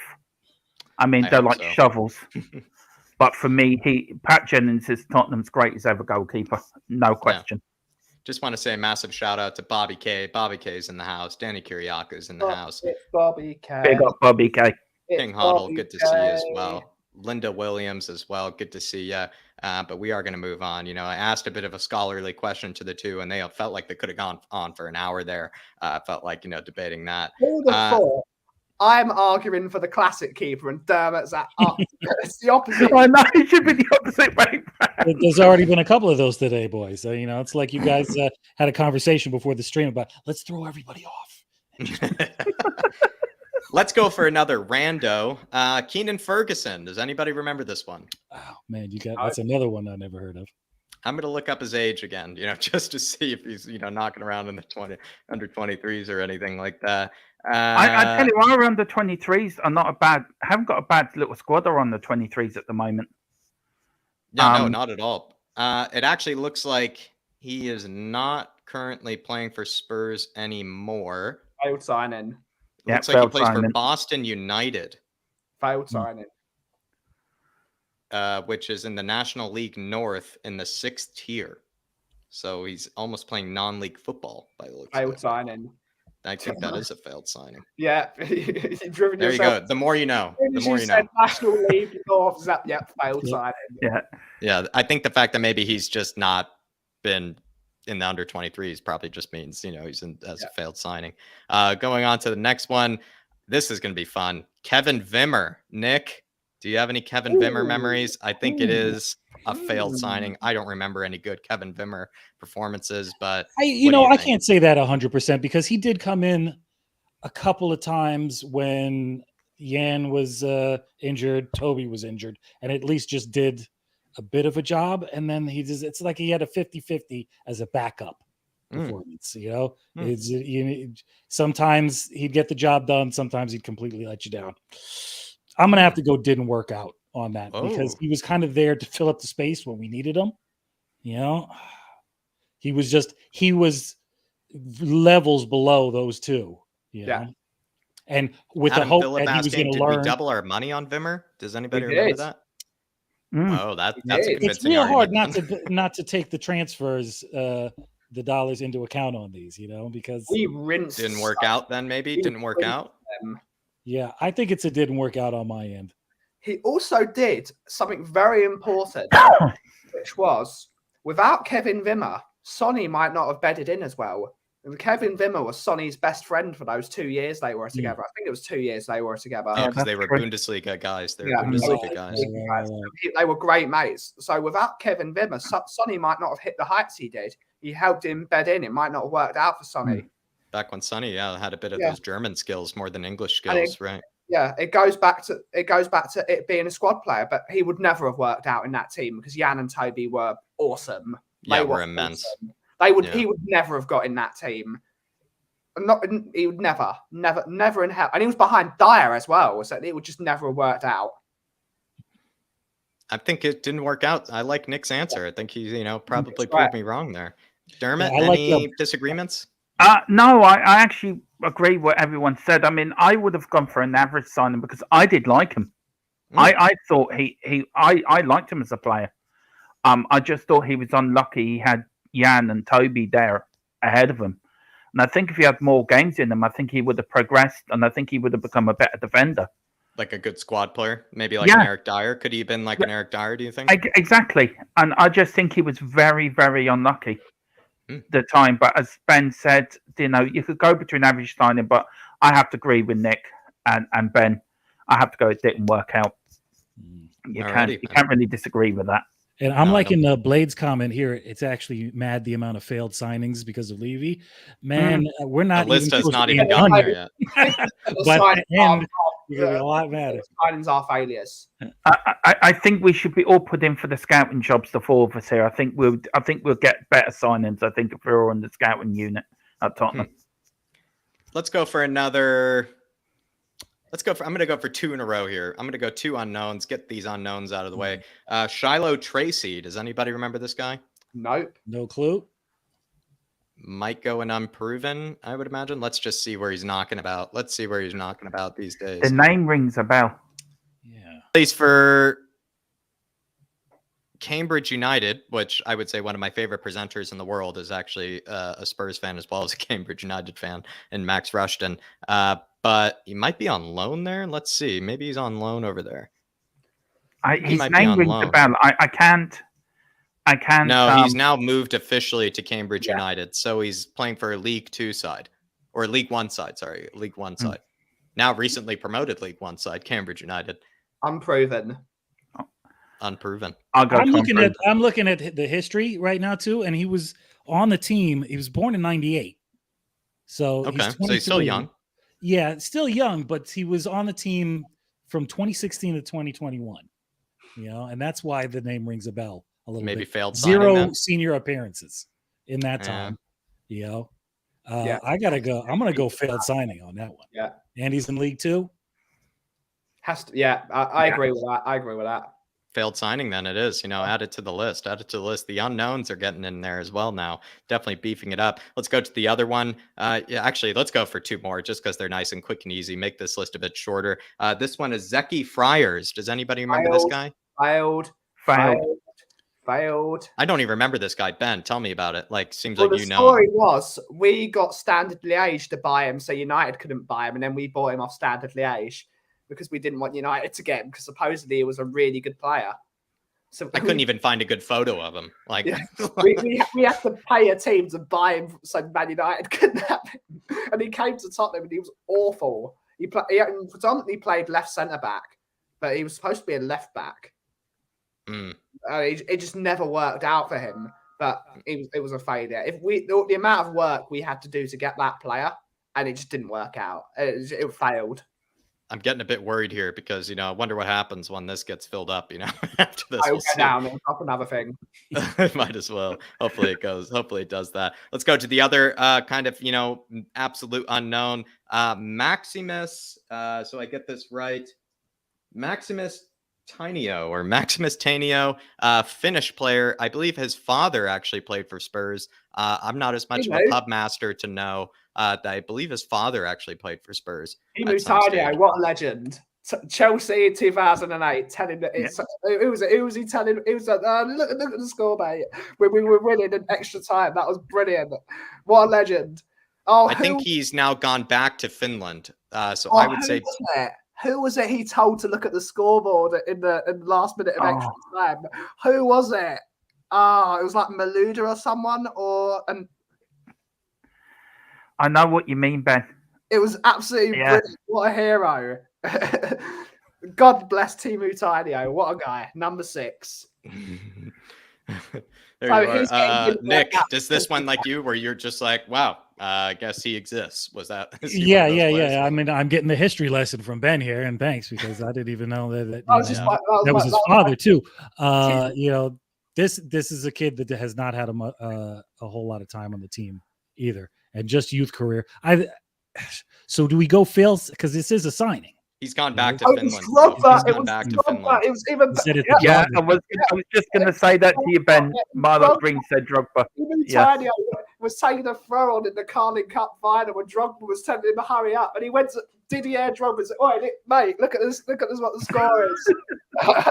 That was it. It didn't work out because his father. Memories. What a story. That is a good story. That's the anecdotes I'm looking for. I'm going to put him in failed signing because I'm not sure if he's back on loan in Finland, but he's just out of the picture now. So I would say failed signing. Let's brighten the spirits. Jan Vertonghen, I'm saying top signing. I don't think anybody can disagree with me. It's got to be. I'm a bigger fan of Jan than I actually was than Toby. Does anybody, kind of agree with me? Are we all kind of bigger fans maybe of Jan than we were of Toby? Super Jan. Yeah, I think that's the general consensus. Yeah. As good as Toby is or was, Jan was just a little bit. There's just a couple of little things. It's the leadership. It's the fact that he was left-footed. It's the Superman, all that stuff that just puts him a little bit ahead. Yeah. It's a shame we don't have him now. I reckon he could do something. Oh my Lord! He lost his legs. Unfortunately, his legs unfortunately went. But he's doing very well for Benfica. So where is the next Jan Vertonghen? That is what we need to find out. We need to get that player immediately. Best defender of the last decade, Nick. What do you think? For Spurs? Yeah. I guess not many. I think hands down, it actually is Jan Vertonghen in the last decade. Agree. Yeah. I'd agree. I think he's been the best defender for us for the last 20, 30 years. Wow. And we've had on the same level as Letters, though. Yeah. He's just below Letters. I say you could put him into any decade in Tottenham's era and any successful Tottenham team over the decades, and he would just fit right in there, no problem. Like an all 2000s team, like 2000 and beyond. Do you think I would put him in the great 80s side. I think he would have fitted into that 80s side, no problem. What really hurts is he joined a year after Ledley King left. Imagine him and Ledley King in defence. My God, that would have been lovely. I would just think like him and Paul Miller. Can you imagine him and Paul Miller and Graham Roberts in the same side? Wow. Jan was I think he's one of our greatest ever players. And I mean, you can go back to the history of Tottenham and Gary Mabbott and Paul Miller and Danny Blanchflower and Ledley King. You could fit him into that bracket. That's how good Jan was. And God, have we missed him. Yep. We've missed him more than Toby. Yeah. Absolutely legendary player. Almost. Yeah. Just want to say a massive shout out to Kuva99 who's in the chat as well, joining us. Good to see you. And also Miss Kaguma, so yeah, I was going to get to Kaguma as well. Kuva, it's not Dairy Maid, all right? I'm just putting it out there, right? It's my Irish version of Dermot, right? It's not Dairy Maid, it's Dermot. So. Big up. And also ATX Gaming, also good to see you in here. Haven't seen you in a while, ATX. Kuva. Good to see you, ATX. Gogama, as always. Big salute to you as well, Gogama. Absolute legend. But let's move on, everybody. I feel like, I want to brighten the spirits again, before we go back down to the failed signings. Toby, let's just go with his partner. I think Toby is also a top signing. Anybody have what made Toby a good partner for Jan? Maybe is a good question. Nick, what do you think? What made Toby and Jan they had that vibe like they were like high school friends. They knew each other growing up. They used to trade lunches in the classroom, hit on the same girls, make fun of the same nerds, all that. They just had that vibe together. I think without a doubt he's a top signing too. He came in at the right time, right when we needed that steal on that right-hand side next to Jan to push forward. And it's he was part of the Poch wave that really just changed the face of Tottenham. So definitely top signing. Our place. Yeah, the most glued and plastic hair to ever exist. I think they came from the same club, didn't they? Didn't they play together before they went to Tottenham? Yeah. I think we bought him originally from Atletico or Southampton. I forget which one. Because he was at Atletico at one stage, and then he went to Southampton. And we bought him from Atletico. And we bought him from Atletico because he was on loan at Southampton. They did a documentary on, I think, Jan when he was leaving. I think on the Amazon documentary they did on Tottenham. And they're best friends off the pitch. Yeah. They've been to each other's weddings. They had that connection. They had that like brotherhood of, I have my back, I have yours. And we're missing that so much now. We've missed that togetherness and that tightness in the defence. But, God, we need another Toby and Jan. The sit beside Romero. I mean, what a defence that would be. Yeah. I love it. Might as well just bring us back down to earth here. Again, somebody that I do have to look up, Charlie Sayers. Does anybody remember this guy? The resounding silence. Yeah. Even the old one, even the one that's net 50, I've never heard of him. I'm just going to look up. Maybe he's still knocking about in the under-23s. He's 17 years old, actually, so I'm going to put him in unproven. Unproven. Nice and easy. Is he still... Is he 17 years old? He's in the under-23s. In the under-23s? Okay. Yeah. We'll see him knock about, maybe. Maybe one for the future for sure. I wish that we were able to add that category in. Yeah. Again, I'm going to bring you guys back down. Let's go with Vlad Kirikes. Yes. Fuck that man. Fuck him. He goes in failed signing just because I met him once in Morrison's car park in Loughton. I said hello to him and he blanked me. So instant failed signing. What a prick. Fuck you, Vlad Kirikes. Fuck you. I knew I needed to get that. I apologize for the language from my colleague down below. I rescind his every word and say nope. Goodbye.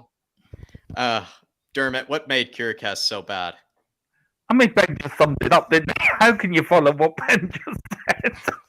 I mean, come on. How are you going to blank Ben at a petrol station? Ben, how did he blank you? That's what I want. Forget the player. He was useless. I want to know about you meeting him in Morrison's. What happened?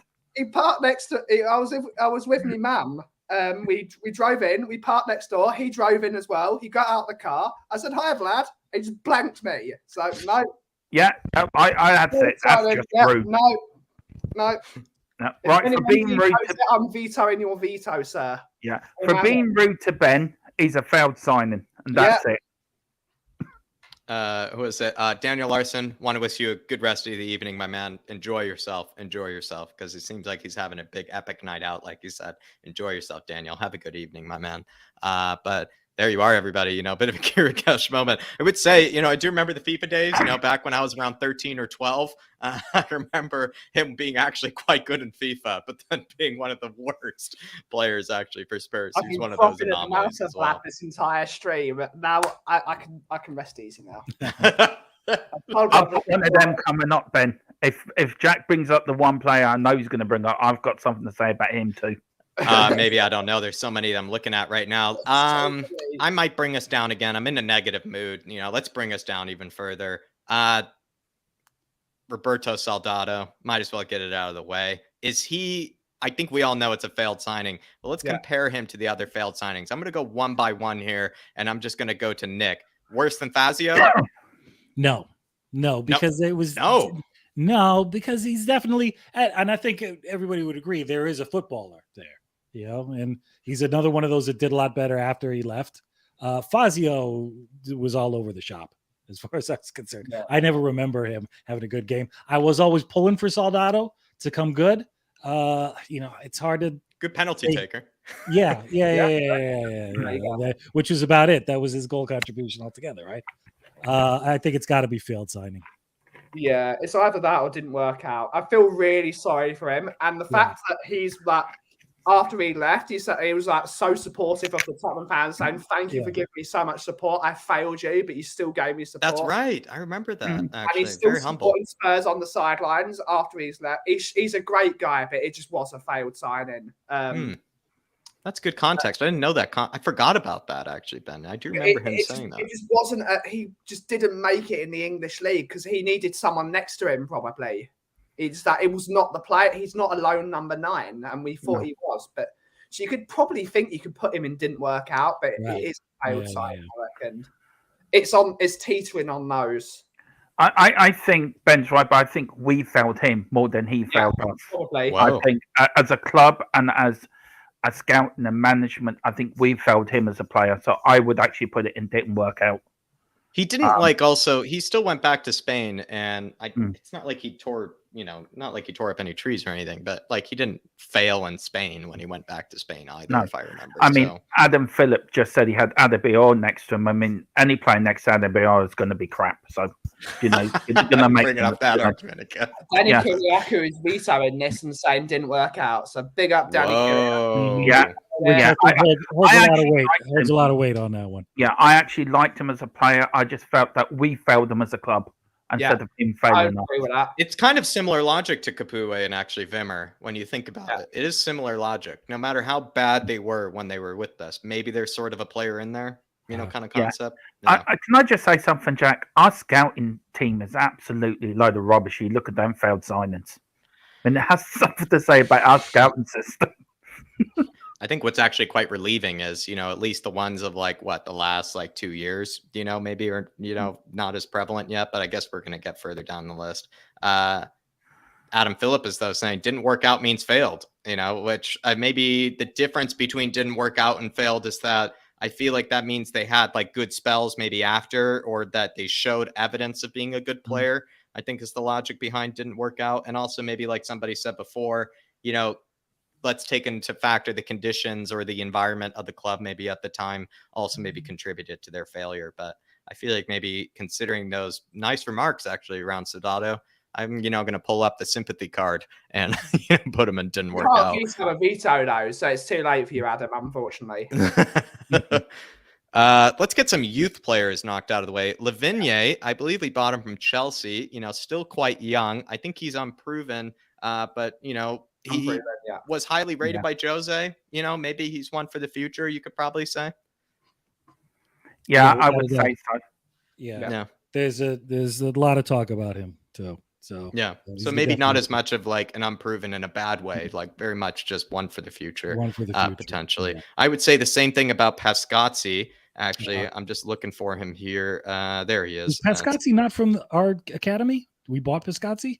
I do believe we actually bought him in. Yeah, I did see him listed on the transfers. No, nothing like that. I'm proven. What am I talking about? But he looks like, actually, again, he's kind of like Lavigne, where he's actually quite highly rated, and he looks good. I'm putting him in now over Emerson. He looks quality. Yeah.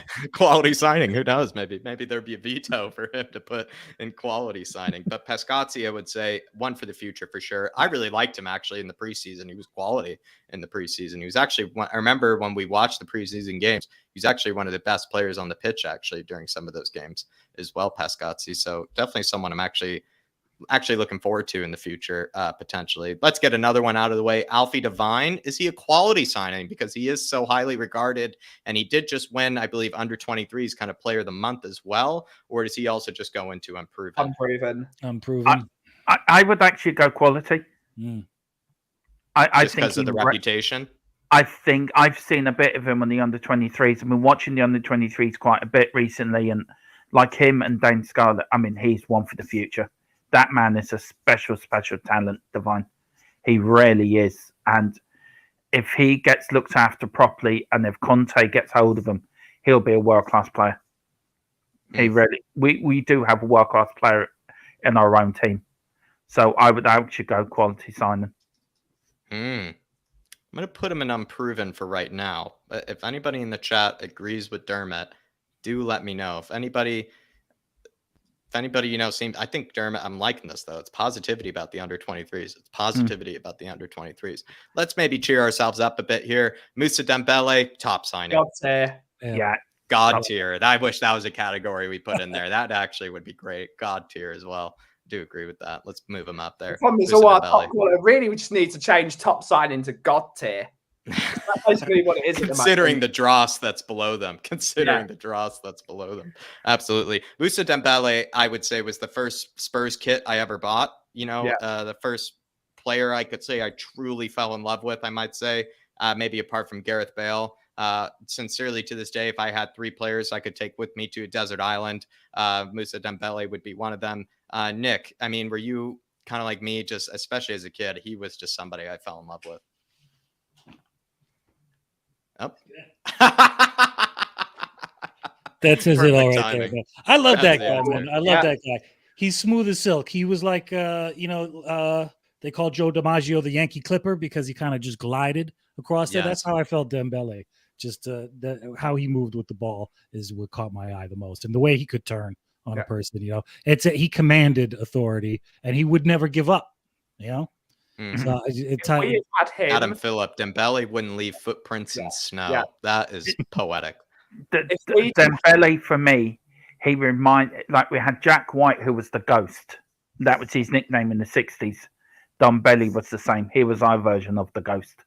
He would just ghost around that midfield and you wouldn't see him.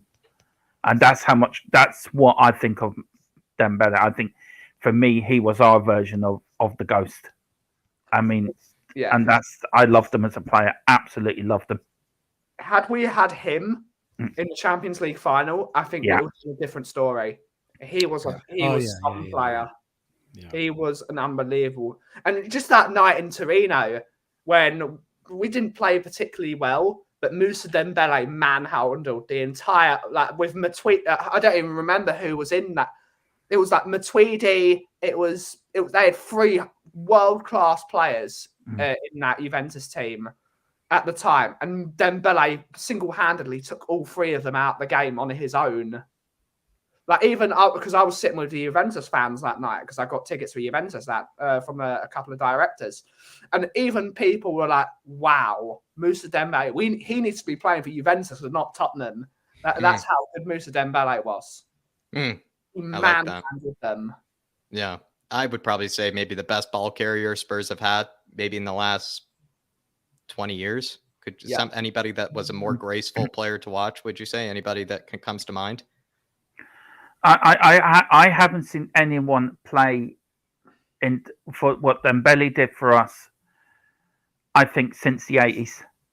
Paul Gascoigne was the last player that could do what Dembélé. I don't even think that. I think you can go back to not Glenn Hoddle, because Glenn Hoddle was just on a different planet to everyone else. But that player you can depend on in midfield to take players out, get that pass in. I think he was better than Gaza. in my opinion. Don't you talk to Brian Daigle for the rest of the week. He's going to fly over. I remember Gazza starting out at Newcastle in the 80s. Gazza had the raw talent, but he let it go to waste. The same as Georgie Best. He had the raw talent. Dermot, you think had the talent, but he didn't let it go to waste. You think even with the lack of goals, though, he was better than Gazza? Yeah. I just think for me personally, he was a gem in midfield. He was our jewel in our crown, and that's and we badly missed him in the Champions League final. Ben is right. If we had him in that final, apart from the dodgy referee that was bent, apart from that, I think we would have won that final. And I think badly missed it. Brian Daigle's going to give you a really bad phone call tonight. Yeah. He's going to call you. He's going to be like, so, Dermot, well, I'm going to talk to you, Sunshine, for the next 5 hours about my... Yeah, I mean, don't get me wrong. Paul Gascoigne was a genius. Don't get me wrong. But I just think he wasted his talent where Dembélé didn't waste his talent. That's the problem I have. Gazza was explosive, but he wasn't, as Adam Phillips said, he wasn't ghost-like. Dembélé would grace around the field. John White was the same in the 60s in the double winning side. He was a ghost. He would ghost around the midfield. Dembélé was the same. He would ghost around the midfield. But Gazza was explosive. Yeah, Gazza was probably one of the greatest players of his generation, but he wasted his talent where Dembélé didn't waste his talent. I'm just making sure there are no flights from Toronto to Dublin tonight because I think Dermot's going to be in danger. Brian Daigle is going to have some words about you, sir. I will get on to Brian after this, but it's my opinion. I mean, I've got nothing against Gazza. Gazza was a genius on the football pitch. That man could light up. He brought us to the '91 Cup final on his own, but for me, he wasted. Gazza could light a match underwater. That's how much of a genius he was. Yeah, Georgie Best was the same. Georgie Best could run a. He dragged Man United when they were bad, but he, like George Best, he wasted his talent, and that was the thing. And also, Gazza had that bad knee injury. He was never the same player after the injury of '91. Where I just think Dembélé was a far better, more complete midfield player. What did they say as well about him? Like they were, even Spurs players themselves were confused why he wasn't even playing for Barcelona at the time. They genuinely just thought like we are blessed to even be playing with this guy, in our squad. So I think that just speaks to how quality he was. This could be a fun one. Juan Foyth didn't work out. I think almost the definition of it didn't work out. Yeah, definitely. Probably the best example you could even make a case of, I would probably argue, like just somebody that obviously the player was in there. It just, I don't know what happened, like maybe it just was the changing of managers. Maybe Jose just didn't really like him. Also just wasn't really tearing up any trees right away, but we knew there was a player in there and he did actually seem quite quality, but probably one of the best examples of it didn't work out. Yeah. The whole thing with playing him as a right back instead of a center back too. And everybody was trying to do that and swearing that was his position. I think it just kind of, it just could have been useful for this back three that we're using right now as well, actually. Be very useful. I'd probably rather have him than Sanchez, to be honest, at this moment in time. What do you think, Ben? Definition of it didn't work out? He's playing very well for Villarreal at the moment. We could really use him as a right back now. He's shown very, very good. I'd have him over Emerson every day of the week. He's shown to be a very decent player. He's doing very well for Villarreal. He's won a Europa League. He seems to be very. It just didn't work out in this Tottenham team. It's really weird that. I feel like if we had kept him around, he would have been like, the rumors around Tomiyasu. We wouldn't actually probably even be going after Tomiyasu had Juan Foyth stayed around. What do you think? Yeah, you might want to add another category of we could really use him now. We might see a couple more of those. In hindsight, we could really use them now. Yeah, oh, definitely. I would say Juan Foyth is probably the best example of those other four. I think he certainly just fits in there almost perfectly. You could say, might as well then go to Bobo the Clown. Serge Aurier. Failed signing. I don't know though, because I know he caused us lots of pain but he had good moments as well. Like Serge Aurier is just almost like a bipolar sort of player. It felt like, he had good technical ability. At certain games, you would be like, this guy can, hit a screamer from 30 yards. And then the next game, you'd be like, this guy can't complete a 6-yard pass, sort of player. I mean, where did people fall on him? Because I'm actually quite confused, because failed signing, I just don't know. Like, it's kind of funny because I feel like there were some good moments from Aurier as well. So this is the most difficult one of the night, because it's not a failed signing, but it sort of has to be, just because how bad he was at getting penalties. But again, he did have some really decent moments. Average signing, maybe? It's got to be average. It's got to be average. Average, I think, could be fitting. Average could be fitting. Dermot? I'm stuck between failed and average, because some games he could be brilliant. Some games he could be absolutely like a bag of shit and give away penalties all the time. And then what I can't get over, the way he walked out of the stadium at halftime when we were playing Liverpool, I think, because he got substituted. I cannot forgive him for that. I think he thought he was better than what he was. And every time he got near a player in our box, you hid behind the sofa because you thought there's a penalty coming here. So on that, I just talked myself into the situation that he's a failed signing. I'm sorry. I was trying to be kind to him, and then I just can't. I'm sorry. I like some of these comments around Aurier. M. Sanford saying average should be sometimes maybe sometimes maybe good, sometimes maybe shit. Sometimes very shit. And then it seems like everybody's the same way. It was like either average or failed. And then as well as COVID-99 saying, need yet another category for players we've ruined. Trouble is, it would be rammed full. Yeah, maybe that's also. I just think he just couldn't defend. I mean, even Jose told him, stay up the pitch. Don't come back. Just stay up there. Stay up there. I mean, he was great attacking, but can't defend. Now we've got a right back who can't really attack and can't defend. So we've sort of gone backwards in that department. So we've got two of those, to be honest. We've got two of those. We've got two. You leave our Jorginho alone. He's playing well now. Let's maybe go to another right back. Let's go to Kieran Trippier. Average signing? I would actually call him a quality signing. He had some very good. I love me some trips, man. If he was in this team now, he would be very good. Yeah, because to put him in the same category as Aurier is kind of ridiculous, because he was better than Aurier. He was better than definitely, absolutely. That last season, though, I mean, it's hard to. Shocking. Yeah. So maybe he slips down to average. He admitted to being he said that on the True Geordie podcast. He admitted to being bad that season, actually, as well. Yeah. He was injured that season because there was no backup for him. He had to play every game with an injection in his leg. Yeah. I'm seeing some qualities from the chat. What do you think? We did have went in for him when he was when he was up for sale. We really should have come back in for him again. He wouldn't have come back. I know, it's a shame though. It's a shame because he was a quality player. I mean, brilliant free kick ability. Yeah. I always like to bring up for anybody who doesn't like Liverpool. You just remember that if Trippier hadn't made that dumb back pass at Wembley that Sterling caught, and then Sterling would have scored that goal, Liverpool would have won that season by 1 point.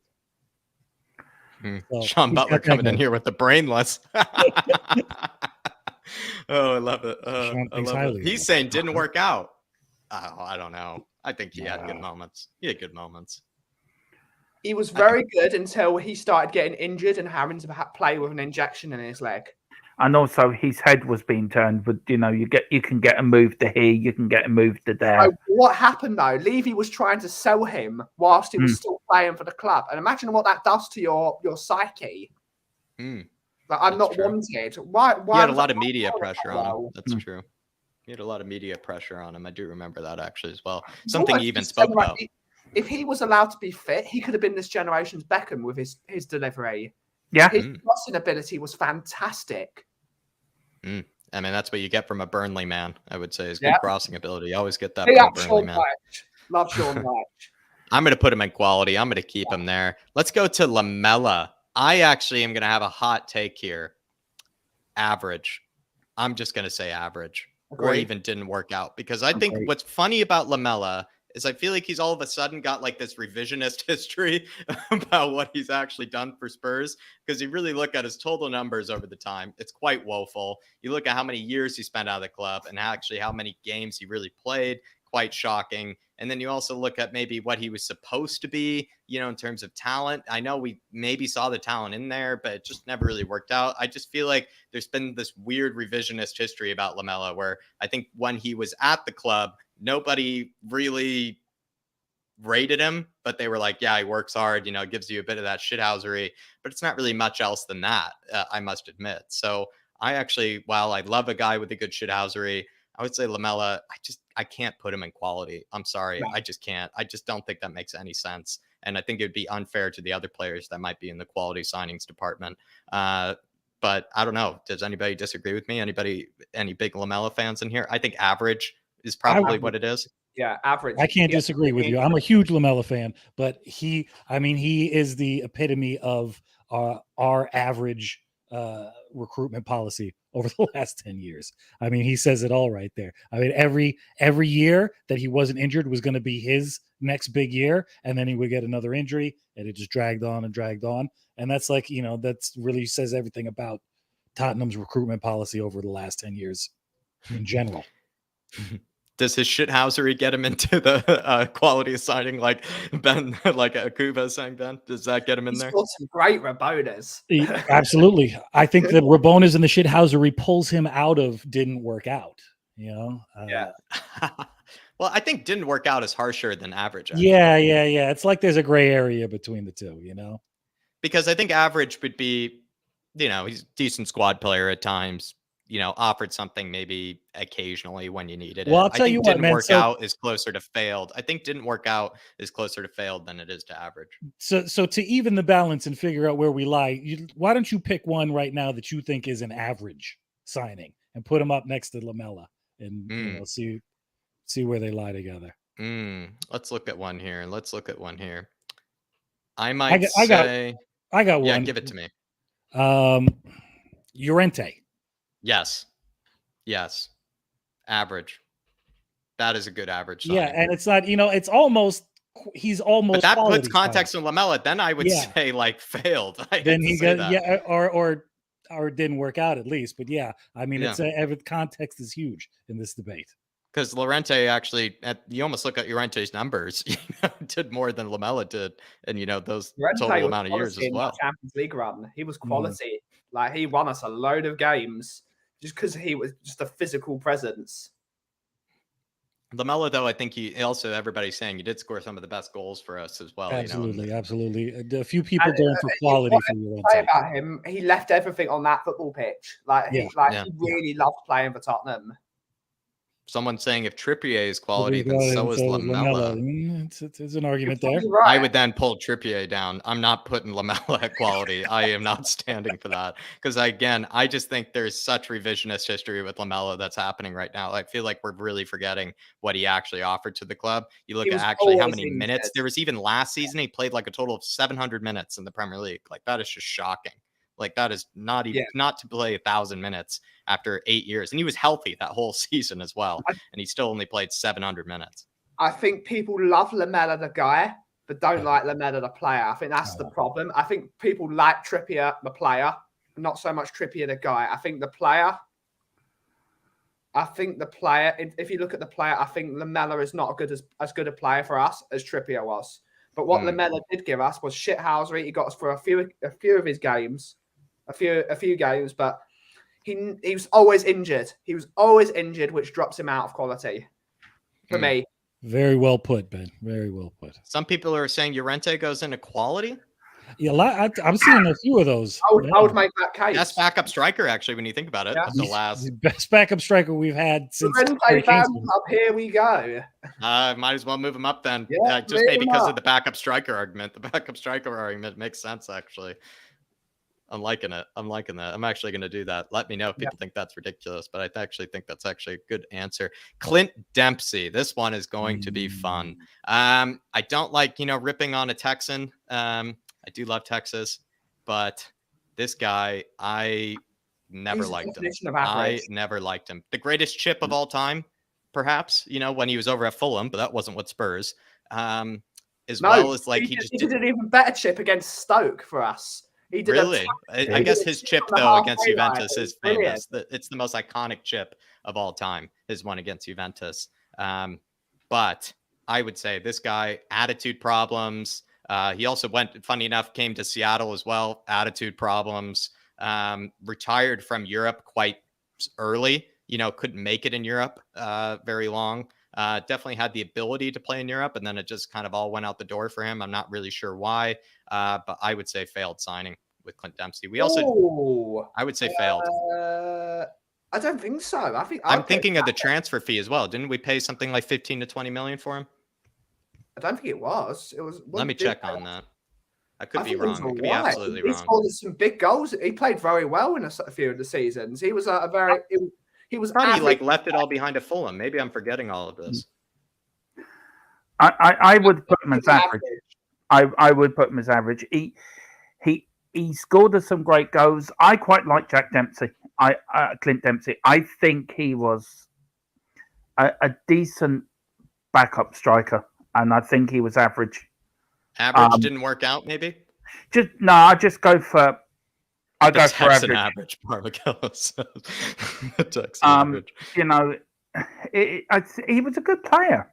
I mean, it's hard to come from America or like to come into Europe or a Premier League. No disrespect to American MLS, but it's at a different level. So for him to reach the Premier League and play for Fulham and then play for us, I think that shows that he did have talent and he was a good player. And I will put him at average. Seems like everybody disagrees with me on Clint Dempsey. Maybe I just didn't like the guy. My bias was probably coming through there. Jack, I'm not a huge fan. I've never been a huge fan of Deuce, and it's I just thought he was overrated as well. Maybe because he kind of also made me not like the U.S. men's national team. Actually, to be fair, players like him. I have similar issues with that man too. Have you ever heard any of his music? Yes, it's also atrocious. Yeah, they would also knock him right down a couple of pegs right there, man. I'm going didn't work out on Clint Dempsey. I heard bit of his music, and I would agree with you, Nick. It's absolutely terrible. It sounded like it was done by a 3-year-old. But as a footballer, I think he's an average player. As a musician, I think he's below unproven. I mean, he's right, minus 20. Seems like people are saying, though, he had a good enough moments not to be didn't work out, but didn't work out. Does anybody think that is a better fit for him, or is average? No, average. What was he like playing for America when you played for your national side? He didn't pull up any trees at all. Yeah. I mean, he was kind of the face of it for a while. I just feel like he was overhyped when he was the face of it. He wasn't actually that good. It was the same thing with Landon Donovan at the time. Yeah. It was players like Landon Donovan and Clint Dempsey just kind of made me hate the culture around the U.S. men's national team because we just kind of we overpraised them considering the players they actually were and the abilities that they actually had. And that's where maybe, again, I think it's just huge biases obviously coming through for me here. But I didn't like him on the U.S. men's national team. He had a huge ego around him, especially when he moved to the MLS and I had to watch him play in the MLS. He just had so much ego and it was just so annoying considering he just retired from Europe quite early. I just wasn't a fan of him, just like the person or even the footballer, to be fair. But I could see why people would say average because he did have ability. I'll be honest. He did have some ability and he did have some techers. And he had a standard and he never really went under his standard. That's why I think he's average. You knew what you got with Clint Dempsey. He was dependable. He chipped in with a few goals here and there. He worked hard. He didn't get knocked about. He never really had an ultra crap game. There was a level. That's a good point. There was a standard of how Clint Dempsey would play, and he would never. That's why I think he's average. And I think around the time he played, we had a few players from America in our team. We had 1 or 2 Americans. So I think he wasn't brilliant, but he wasn't bad either. I think he was, as Ben said, he was average. But as Ben said, he had that level and he never went below it. But I don't think he ever went above it either. He just played to his maximum, and that was it. I think maybe actually when I'm thinking about it, it's more just kind of the Seattle Sounders. He kind of made me not like the Seattle Sounders, to be fair, because he moved to the Seattle Sounders and just had this huge ego about him when he made that move. And he also, I think, was the most expensive player, I think, to move to the MLS in like some time period as well, when he did move. And so I just thought he just never really, it just kind of made me. Yeah, I think I have huge bias though against him, and so I think actually there's some people who probably have better answers than I do when it comes to it. But I think average is fair, and like you guys said, he had the ability, and maybe he just didn't have horrible games like maybe other players did. That's it for me, I think. And also, again, like the most iconic chipper probably of all time, you would say as well. Let's go to this one. This would be fun. Nkudu. Guy who's actually had he's had a good career in the Turkish league. But anybody have good Nkudu anecdotes? Nick, any good Nkudu anecdotes? Didn't he have to stay in a hotel for like a whole season or something like that? Wasn't that his story? Or was that NG at the time? Wasn't there somebody that we bought that he spent like an entire season in the country that we bought him from because we couldn't get his paperwork done? I think that was Nkudu. Could have been. Yeah. Ben, any that doesn't ring any bell to anybody? I don't remember this. I was like, when is this guy coming? When is this guy playing? I can't remember. It's got to be failed. He failed. I mean, it's got to be failed. He was useless. Yeah, actually, another reason he's failed is because I think it was him that gave that crossover to Harry Winks for Harry Winks' first goal. So if that never had happened, Harry Winks would not be at this club maybe for this long as well. Worse than failed. We're signing well done. So that's the reason we have to watch Harry Winks because of that. Oh, Lord God. Right. Yeah. He was the one that assisted him for that West Ham goal, I believe. Well, he shouldn't even be on this list. Also, the Fulham goal in the 90th minute. Yeah, that's what I'm talking about. West Ham. It was that one. Thank you, Ben. It was that one. Yeah, at the Craven Cottage. Right for the depths of hell, hellfire and brimstone. Towards Kevin Nkudu.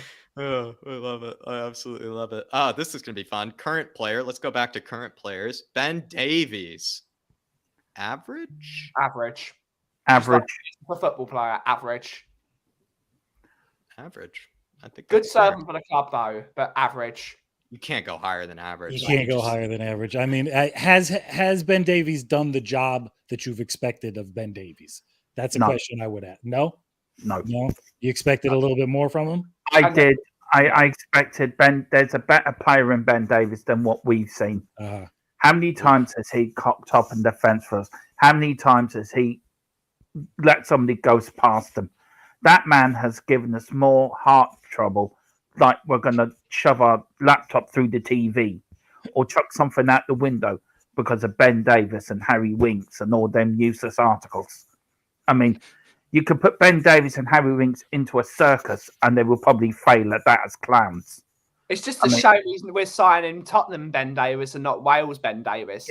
Yeah. Playing for Wales. Wales Ben Davies is excellent. Like, he's brilliant. It's the same with Joe Rodon. Wales Joe Rodon is excellent. It's kind of funny, like people, like Tyler just said right there, right? Like he's proven to be a good left-sided center back. He's kind of a specialist, right? But as a left back, like one of the worst left backs I genuinely think we've had up the last. Very good goal against Huddersfield when he marauded forward. But the social distance defending, Ben. The social distance defending. I'll be honest with you. I would have put him in failed signing. Ben Davies. No, really? Can't. No. He even had good games under Poch. He had good games under Poch. I think we'll be fair. He had good games under Poch. All right, Jack, having good games, but consistently he hasn't been brilliant. He hasn't. I think you look at Llorente, which I would say the moment I keep saying Llorente at quality, it does look wrong. It does look wrong to see Llorente here. I'll be fair. I think the joke's over. I do think we need to drop Llorente back into average. Yeah, I'm doing that right now. But sorry, Dermot, I interrupted you about that. I just think for me personally, for the amount of times that he's let us down, the same as Rodon. I mean, Rodon and Davies for Wales, absolutely brilliant. Ben's right. I watched Wales the other night. Absolutely fantastic. For us, how many times has he let us down? How many times has he let strikers go by him? Or he stood there while somebody scored a goal or got a crossing? How many times? I mean, he's just played not good enough for us. And that's why I would put him in didn't work out. He may be a great servant for the club. He may be Mr. Great. You can get him in there, left side of the fence. He's done okay there. But as a left back, he didn't work out because that man. Left back Ben Davies and current Ben Davies, because current Ben Davies is actually putting in some decent performances. Yeah. He's actually playing all right, and Conte is giving him the plaudits as well. So I think. What do you think of the fact that Aurier though is an average and Lamela is an average? I think that makes Ben Davies average then. Yeah, I just for me he's let us down too many times. I agree. The left back Ben Davies is certainly a different story. Definitely a different story. That was a fun one, I'll be honest. That was a tough one. Let's go to another maybe tough one. Eric Dyer. Good signing. Quality signing? No. Possibly. No. Average signing. Is either quality or is average, because there is a reason why top quality managers keep on picking him. Exactly, Ben. Exactly. There is a reason for that. Eric because Dyer, he can speak Spanish, he can speak their language.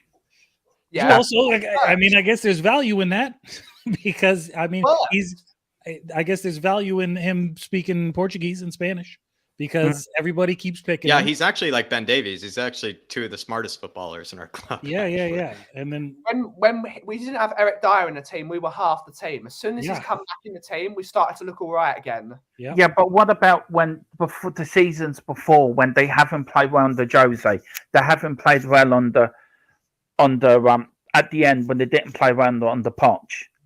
Are we just supposed to forget about that and just think, oh, never mind, that doesn't matter? Did you say that though about Aurier though? There's a reason why top quality managers keep on picking him. Because he can speak Portuguese, he can speak Spanish. We've got a Spanish defender who. The only reason now he's putting some very decent performances. Yeah, he's improved under Conte. I agree with you, but before that, he was useless. He was brilliant at centre midfielder under Poch. He was absolutely brilliant. I mean, somebody's put it in the chat, and I didn't think of it, but I agree with it. He's only looked good because got Romero next to him. We've got a quality defender. Romero didn't look too great until Dyer came back in beside him, so Romero could be on that right-sided role, which has allowed Romero to now do what Romero does best, which is maraud forward. I would put him as average. I just cannot forget his performances before Conte came in. But under Jose, how many times we watched them and we slated him. You know, he's improved under Conte. I agree with you. He's improved, and yes, we did miss him when he was injured. But for me, you can't just look at the last 6 months. You got to look at his whole Tottenham career. And I'm looking at his whole Tottenham career, and he was very good in midfield under Poch. He got really bad injuries that we can't forget. He's had some horrible injuries, and he's had some horrible illnesses, it takes a long time to get over some of the illnesses. Is he the best, Dermot? Is he the best of these average players? I could probably make the case that he is. Yeah, I say he is. Out of the average players, he is the best out of the average players. But he's not a quality signing. You wouldn't put him in the same bracket as a Romero or as quality signings we've had over the years. He's a great average player. He's a great one of these players that you can depend on to do a job in midfield or in defence or that. Yeah, he's great, but he's a great average player. But a quality signing, I'm sorry, I disagree. He's the leader. I love James Watson's comment. I love James Watson. Dyer was a great signing. Then he was shit. Now he's average. I think that sums up Dyer's career. Actually, I respect your opinion, Ben, and I do know where you're coming from. But personally, for myself, I can't forget what he was like last season when they weren't trying. He was one of the players that didn't give a hoot when Jose was in. You know, where were they? When was Ben Davies? When was Eric Dyer? When we needed players to play and they weren't playing for us? And then Nick, I'm going to give you veto power on this one. I think we're just much worse defensively this year in particular than without Eric Dyer, and that says something. He's been in there. He is a part of the Tottenham identity right now. some people may think that that's a reason to keep him down in average. I'm still going to go quality signing on it. I know it's very. I'm just laughing at this guy saying Arteta's army. He's talking about Captain Black and the Mr. Runs. I mean, where would Arteta go in Arsenal signings? I think he would go into like average or didn't work out, and and that's what I would say if I were to do all-time Arsenal signings. Would you say though, Nick, as a follow-up, the fact that Ben Davies is in average, I feel like. Is it a similar story with Dyer, or is it different? It's a William McKenzie coming in with Davies has given us more than Dyer overall. No, not true. In my opinion, I don't know. I can't agree with that. I rate Eric Dyer higher than I do Ben Davies. I think he the transfer fee maybe comes into play here, like Kuba99 said. Yeah. You look at those other quality signings. Like this is the other story though. Here, I feel like he was just as good. I wouldn't say with Trippier. I think Trippier might still be the best of these four. But like you look at Adebayor, you look at Wanyama. I think you could make a similar argument then with Eric Dyer on that one. I agree. I agree totally. When Eric Dyer is in the team, we are a better team, and he shows better leadership. I would have him as captain over Lloris and Harry Kane at the moment because I think there's a shot for that. Definitely. I have Holberg as captain. Absolutely not. Well, that's another matter. That's another matter. That's another matter. Nasser Chadley. We're gonna move on from Dyer. Nasser Chadley. What do we think, Ben? Oh, didn't work out. Didn't work out. Definition of didn't work out. Definition of didn't work out. I like that. What do you think, Dermot? The definition of it, like 1/4, maybe, kind of similar. I agree with Ben.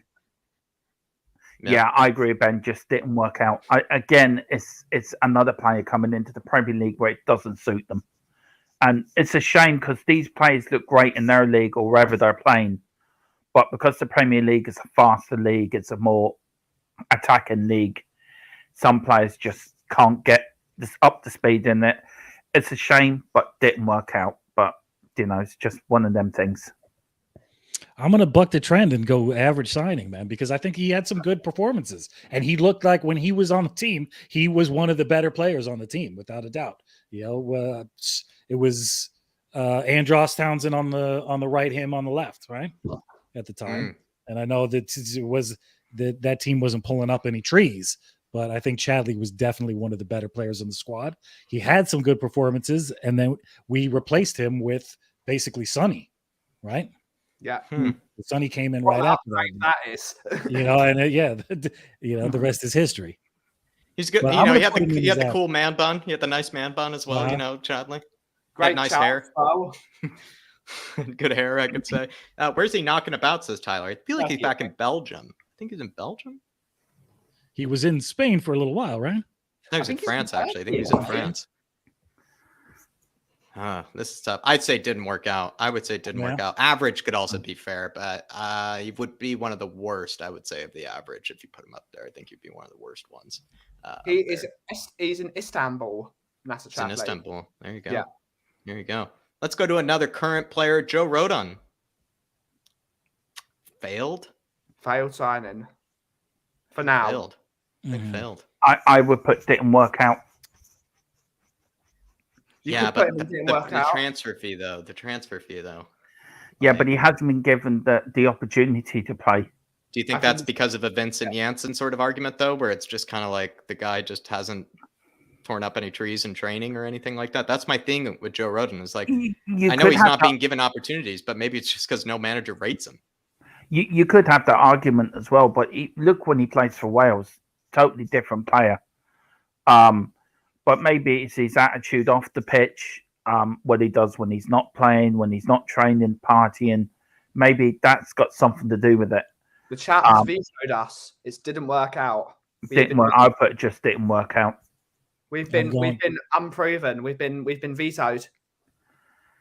People are saying unproven. Yep, we've been vetoed. We have been vetoed. I like it. I'm liking the power. Thank you for noticing that, chat. Thank you for noticing. Just need to find them. There we are. Back to unproven. By the way, everybody, people have been mixing up these two. That is Jack Clarke. That is Alfie Devine, the doppelgangers for sure. I unproven seems fair. It's very kind of like mid-table. I feel like sort of level-headed sort of answer. I must say, actually, to be fair. And also, maybe Welsh gal is going. Welsh gal is going didn't work out, and she gets an extra vote. So I don't know. But maybe that's because he just hasn't left yet. Maybe if didn't work out. So I think Welsh gal would be right if didn't work out. I think we just have to get this out of the way. Papa Matasar just unproven. I know it could be a quality signing, but I think it's unproven. One of the best highlight mixtapes, though, of any player we've signed, for the unproven category. I look at all those unprovens, the best highlights, I would say, of these of the bottom. So definitely a good unproven player. Amole, he's kind of similar to Kiana Tete, like kind of highly rated, but just hasn't really done anything. So I think he also gets in there. Maybe some other unprovens. I don't think might be the last of the unproven. I think Brian Hill, as much as we want to put him in there, I think it's also unproven. Can I just say something? I feel sorry for Hill. I rarely do feel sorry for him. I think he gets into quality signing the moment he starts putting in consistent performances for Spurs. Like he'll get right in there right away. I think that they should have loaned him out to a Premier League side or a Championship side to get him used to English football. Dermot, actually, someone told me on flatcapeurotalk the reason he's actually not at a Premier League side is because you're only allowed to loan so many players into the English pyramid. I think we've exceeded the limit. I think that was actually part of the reason why he went back to Spain, was because we have too many players on loan in the English pyramid. And if we loaned him to a Premier League side, apparently you're only allowed to loan so many from your club to another Premier League club. I think it's like no more than one or two or something like that as well. I think there's actually reasons for why he actually went to Spain. All right, but he's pulling up trees in Spain anyway. Yeah. I think he's a quality player. I think he will be, once he gets a bit bulked up, I think put a bit of weight on, I think he's our next Cam. I think he's going to be, that's where his position will be, behind the front two. He's going to have to change from that left wing position, that's for sure, because left wingers don't exist anymore. No. Definitely. Well, not really. The left wingers are now sort of over, what's it called? Advanced centre attacking midfielders in the modern game, at least. And don't provide width anymore. No, and as Dave says, we'll all be Goalkeepers then. Every one of us will be a Goalkeeper. Yeah, I think he could get up there quite soon, considering he gets more playing time. But I know Dave, is probably turning as well in his chair. Dave would definitely say quality signing. I know he would love to. Sassignon. I would put him in unproven because he's never had a chance. He's shown real quality, but he's just never fit. I think unproven is actually quite accurate. Nick, what do you think? I'm going to go average because he has had game time now.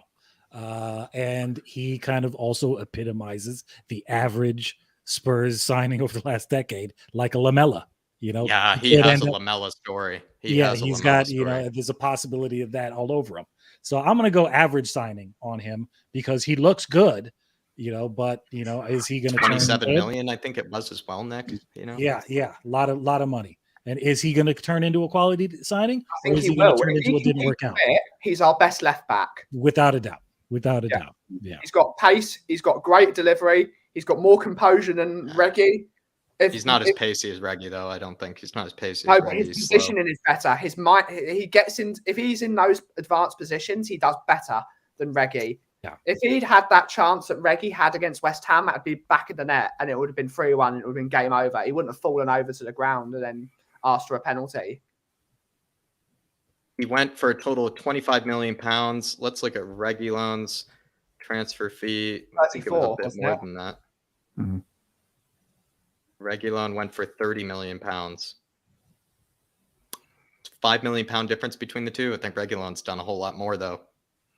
Not this season, though. Sassignon has definitely been the better player. No, he has, though, this season, because in the beginning of the season, he had our most assists and the most goal contributions. Is that Reggie?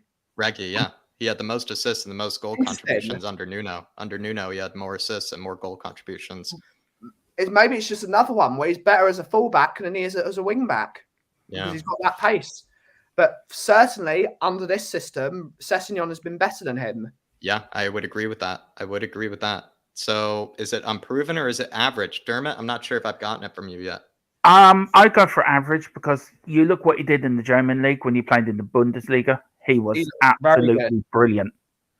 And I think there is a great player in there. And I think he will, next season, If he gets more game time this season, and start a good pre-season under him, next season he's going to be a quality player.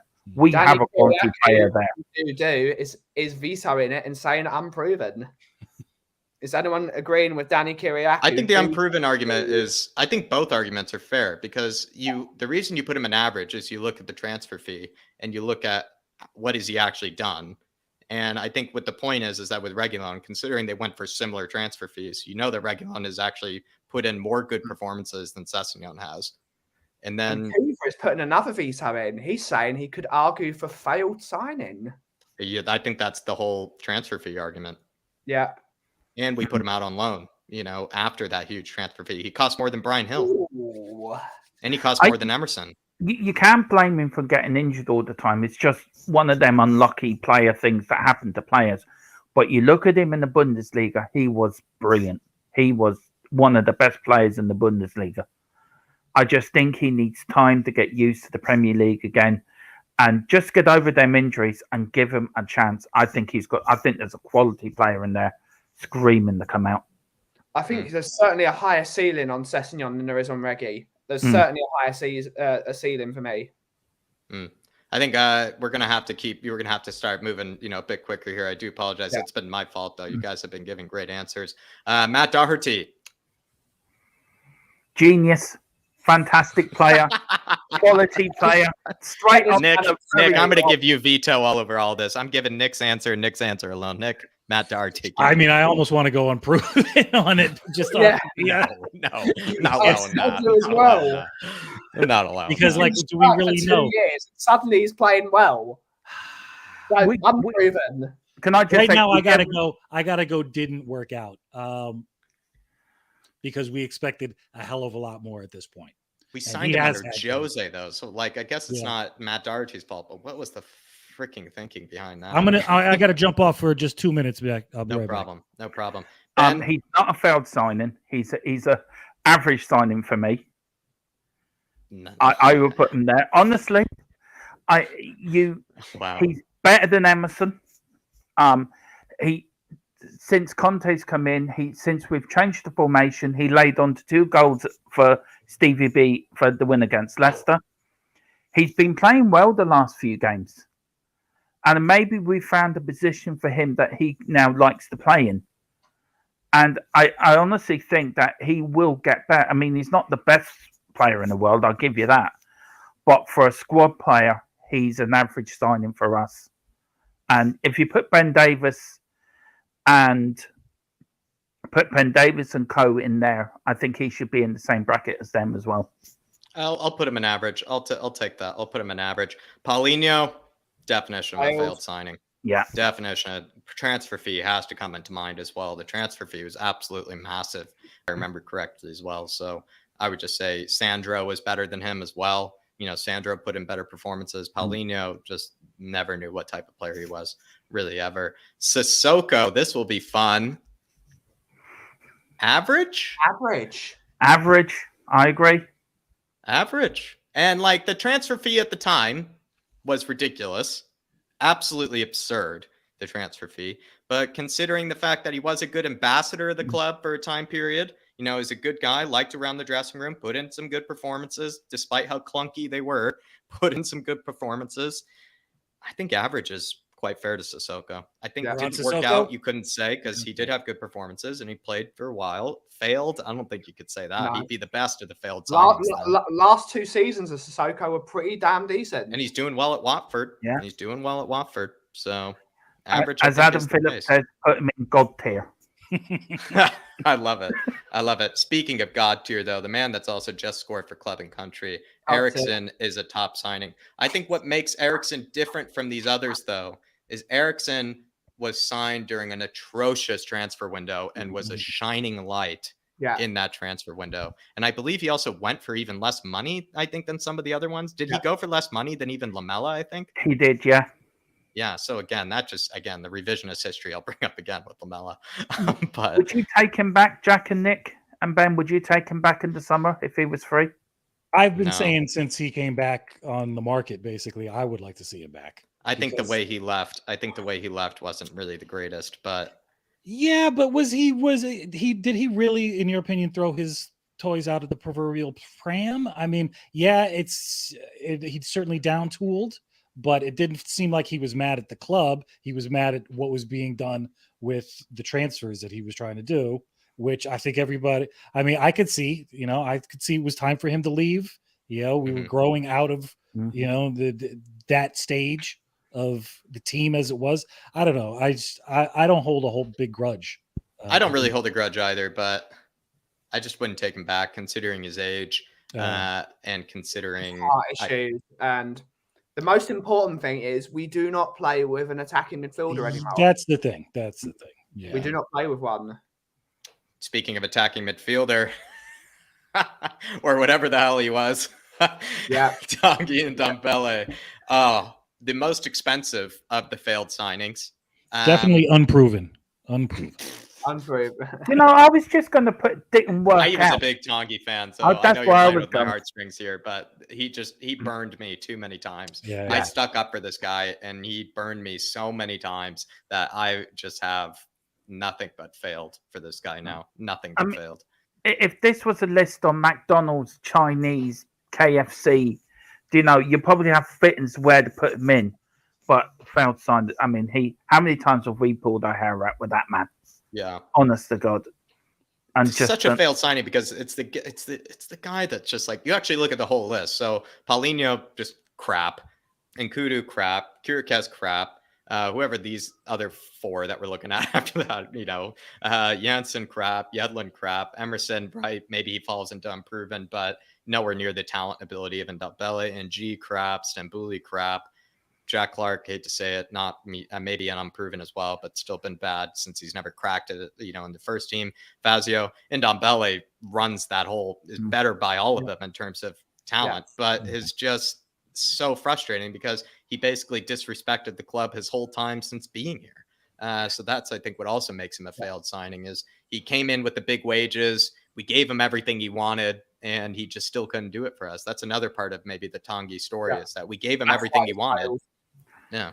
I mean, can we put his best? We gave him 3 psychiatrists, 3 trainers, all a meal diet and everything, and the guy still couldn't find a way.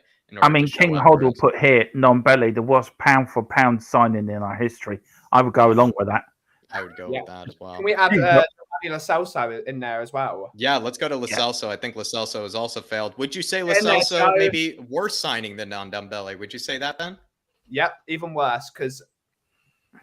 And Dembélé, you knew there was a good player in there. It's with Lo Celso, you just don't know if there was a good player. If he gets the right manager, he will be unbelievable. But finding that right manager is like finding a needle in like 50 haystacks. It's very difficult. Nick, I'm going to disagree on Lo Celso, and I like Lo Celso, so that's why I'm going to disagree. Because I'm just gonna be the fly in the ointment. Which is why I've been advocating for Specsavers and Park. But I'm gonna go didn't work out on them. And the difference between him and Dembélé is that right when he came to the club in Dembélé, I thought he was never gonna work. It was a bad idea. His attitude was all wrong. We knew that there was a scouting mistake in that one somewhere. Lo Celso should have been a lot better for the club. Because he had a good attitude up until right before we sold him, up until he fell out with Conte. At least his attitude was there. He wanted to play. He showed flashes of a really good player that could do the jobs that we asked him for on different ends of the midfield. And he's another one where injuries got in the way, and he was being put in different positions every couple of matches by Mourinho. He's trying him with Dembélé, without Dembélé, playing him in playing him as a cam, playing him as a box to box, and he tried. He didn't do the best every single game, but he had some good flashes there, man. I'm just gonna go didn't work out on that because I think he gets a lot. I think he gets a lot more shade than he deserves. Probably. Well, we'll get back to that. I'll put up a convincing argument against you. But Bobspur TV in the house. Bobspur, I promise we're ending off soon. But everybody at 6:30 my time. We're at 10:30 UK. Bobspur is back, and he's better than ever on his In the Wall show, which is the best Saturday show you can find. And he's saying right here, what a story. And everybody, we're putting the link in the chat. we are putting the link in the chat as well, everybody, to that show. So basically, you can just hop on over, grab a snack in between, head on over to Bob Spurs. And he's saying, what a story. Eriksson scoring with his first touch as a substitute for Denmark. Wow. What a story. Big up and big love, guys. Bob Spur, really don't need, I was going to pull up your comment anyway. You didn't need to put it in a super chat, my man, but really, really generous of you, my man. And also, I didn't even know that was his first touch. Of course, we haven't been watching the game, so we didn't know that. But thank you as well, Bob Spray. Didn't actually know. But I would say it was unbelievable to see this comeback from now. Dave and I were actually doing the live Euro commentary of that game on We Are Tom TV when it happened as well. We were there watching that game, enjoying the game, and then it happened right in front of our eyes as well. So if you had told me then that, you know, this would be the outcome a year later, if not, I guess, yes, less than a year later, it's unbelievable comeback story for Christian Eriksen. And so there you are, everybody. I would say that puts him in God tier category as well for Christian Eriksen. But Bob Spur, my man, really pick yourself up, and everybody do head on over there afterwards. And also as well, like I said, it's just an all Spurs evening for everybody. Yeah. Finish up with this show, grab a snack, grab some dinner, head on over to Bob Spurs and just ride out the rest of the night. Big up Bob Spur. Really do appreciate it. But going back to this Lo Celso argument, can't stand what I was hearing from Nick. Nick, Sean and I have agreed. I am convinced the guy cannot hit a ball 50 yards. I don't even think he can get off the ground more than 6 feet if he even tried.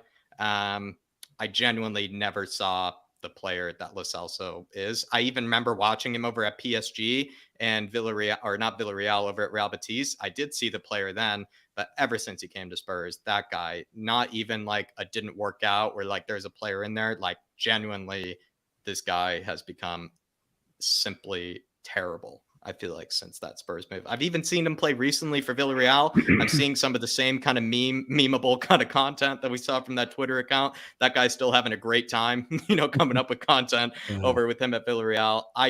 I'm sorry. I just think with GLC, I've never seen the player in there, but I think you and I were just watching different matches sometimes, and also you went to maybe the Crown Heights needs Specsavers too. Maybe you went to the Jacks a lot. You know, when his good moments. My Specsavers. Sorry, Nick. What were you saying? My bad. I was saying you had a lot of bathroom breaks while during GLC good moments was ripping up the pitch. Okay. Understood. I don't remember those bathroom breaks, but, you know, I'll go back in time and maybe I'll look back at the commentary. I'm going to keep him at, no, I'm putting him at failed. If Tanguy's in there, I just don't. You got to go failed. He has to go failed as well. I would say didn't disrespect the club as much, but like he still disrespected the club as well. He did disrespect the club when the club told him not to go to Argentina for that game, and he went anyway. He did. Yeah, when he was injured. Yeah, as well. Yeah, he's like, actually, to be fair, he's like a Gareth Bale, but nowhere near as good as Gareth Bale. For Gio, it's Argentina, matcha green tea, and then Spurs, it seems like with that guy. But I don't know. I'm just not a big fan of him. But speaking of an Argentinian that has done us proud, Romero, everybody. Quality signing. Yeah, definitely. I put him in quality for now, but going to be in top by the end of the year. Top by the end of the year, I do agree with that. And I think you would say in his case too with Romero, like if he even moved on from us, I think like he would become the next best defender in the world anyway after he leaves us. So keep him. That man is a genius. I don't think there's any reason not to put him in top signing right now because of what a signing is and the effect that they have on the club right now. I mean, without him, would we have a defense to speak of right now? I mean, he is. He won us that West Ham game too. He won us that West Ham game along with Sonny. I agree with Nick. I agree with Nick. He's quality signing all the way along. Quality, so not top. So he's actually sitting at quality right now. Oh, right. Well, top signing then. I would. He for me is the next Van Dijk. Like the Liverpool bought. His numbers are better than Van Dijk at this age. His numbers are better than Van Dijk at the same age. Yeah, and we've bought him at a young age. I think he's going to be class for us. I think we've bought the next best world-class defender. So he's top signing for me for what he's done for us this season. Top all the way. Romero's golden cock saying, I dare you not to put him in top. I don't want to know what would happen. veto. Davinson Sanchez failed. Failed. Yeah. Failed. Because he's kind of like in Dembélé, where he went for a huge fee as well. Yeah. Huge. He was big.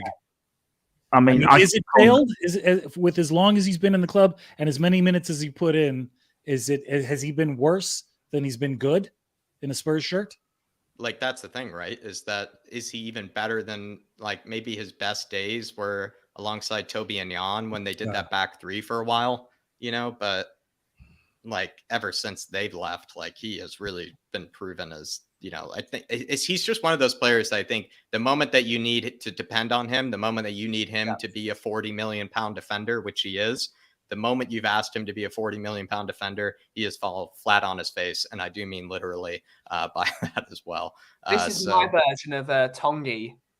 Sanchez is my version. I stuck up for him and stuck up for him and stuck up for him and stuck up for him, but he's burnt me every time. So absolutely, again, agree, Ben. Drag him to the deepest, darkest depths of hell. There you are. For me, he reminds me. He reminds me of Bambi on ice. No, that's Bambi what I said to Ben when we went. Sanchez on grass, I think. Sanchez on grass. Yeah. That's what it is. He just. I mean, he can't kick. He can't pass. He can't head. I mean, he's a defender. I mean, I could do better for him. Nick, you could do better than him. All four of us could be better defenders than Sanchez. He's all the attributes to be a good one as well, which is also all the attributes. He just hasn't done it. Yeah. No. Lucas Moura, quality signing, I would argue. Average or quality? I'll go for average. Quality. Oh, but you look at him next to Dyer, though. I feel like he's had a better. He's had more of an impact. Definitely more of an impact. I mean, he seems to have lived off that night in that Champions League semi-final. I know, but it's a lot, though. Yeah, but I know and he was good under Jose. He was good last year under Jose. Yeah. He's a good impact player. Yeah, and that's why I don't think we should even be considering selling him, because I think he is the definition of an impact sub that we could really use over the next season or so. I'm going to go quality signing on him because he's got one more year left in him. And if he has this half of the season again, he's gone. But for the first half of the season, he was our most consistent performer. Yeah. Everybody's even at the beginning of this season, he was pretty damn good. He was very good. He's dropped off the last 4 weeks. He's dropped off. You just look at the others next to him. I just think it's wrong if he's not in there with the others next to him. I think we've been very kind to some of these as well. Absolutely. Yeah, that would be my logic. Let's go to his partner in crime here in the good sense, Stephen Bergfine. I would say average. Yeah. Well, this is the thing, right? You could say unproven, actually, but then that would be, is that being harsh or kind? I think that's kind because I would actually put it as I want to be kind to him. That's actually my feeling. I want to be kind to him. So is it unproven?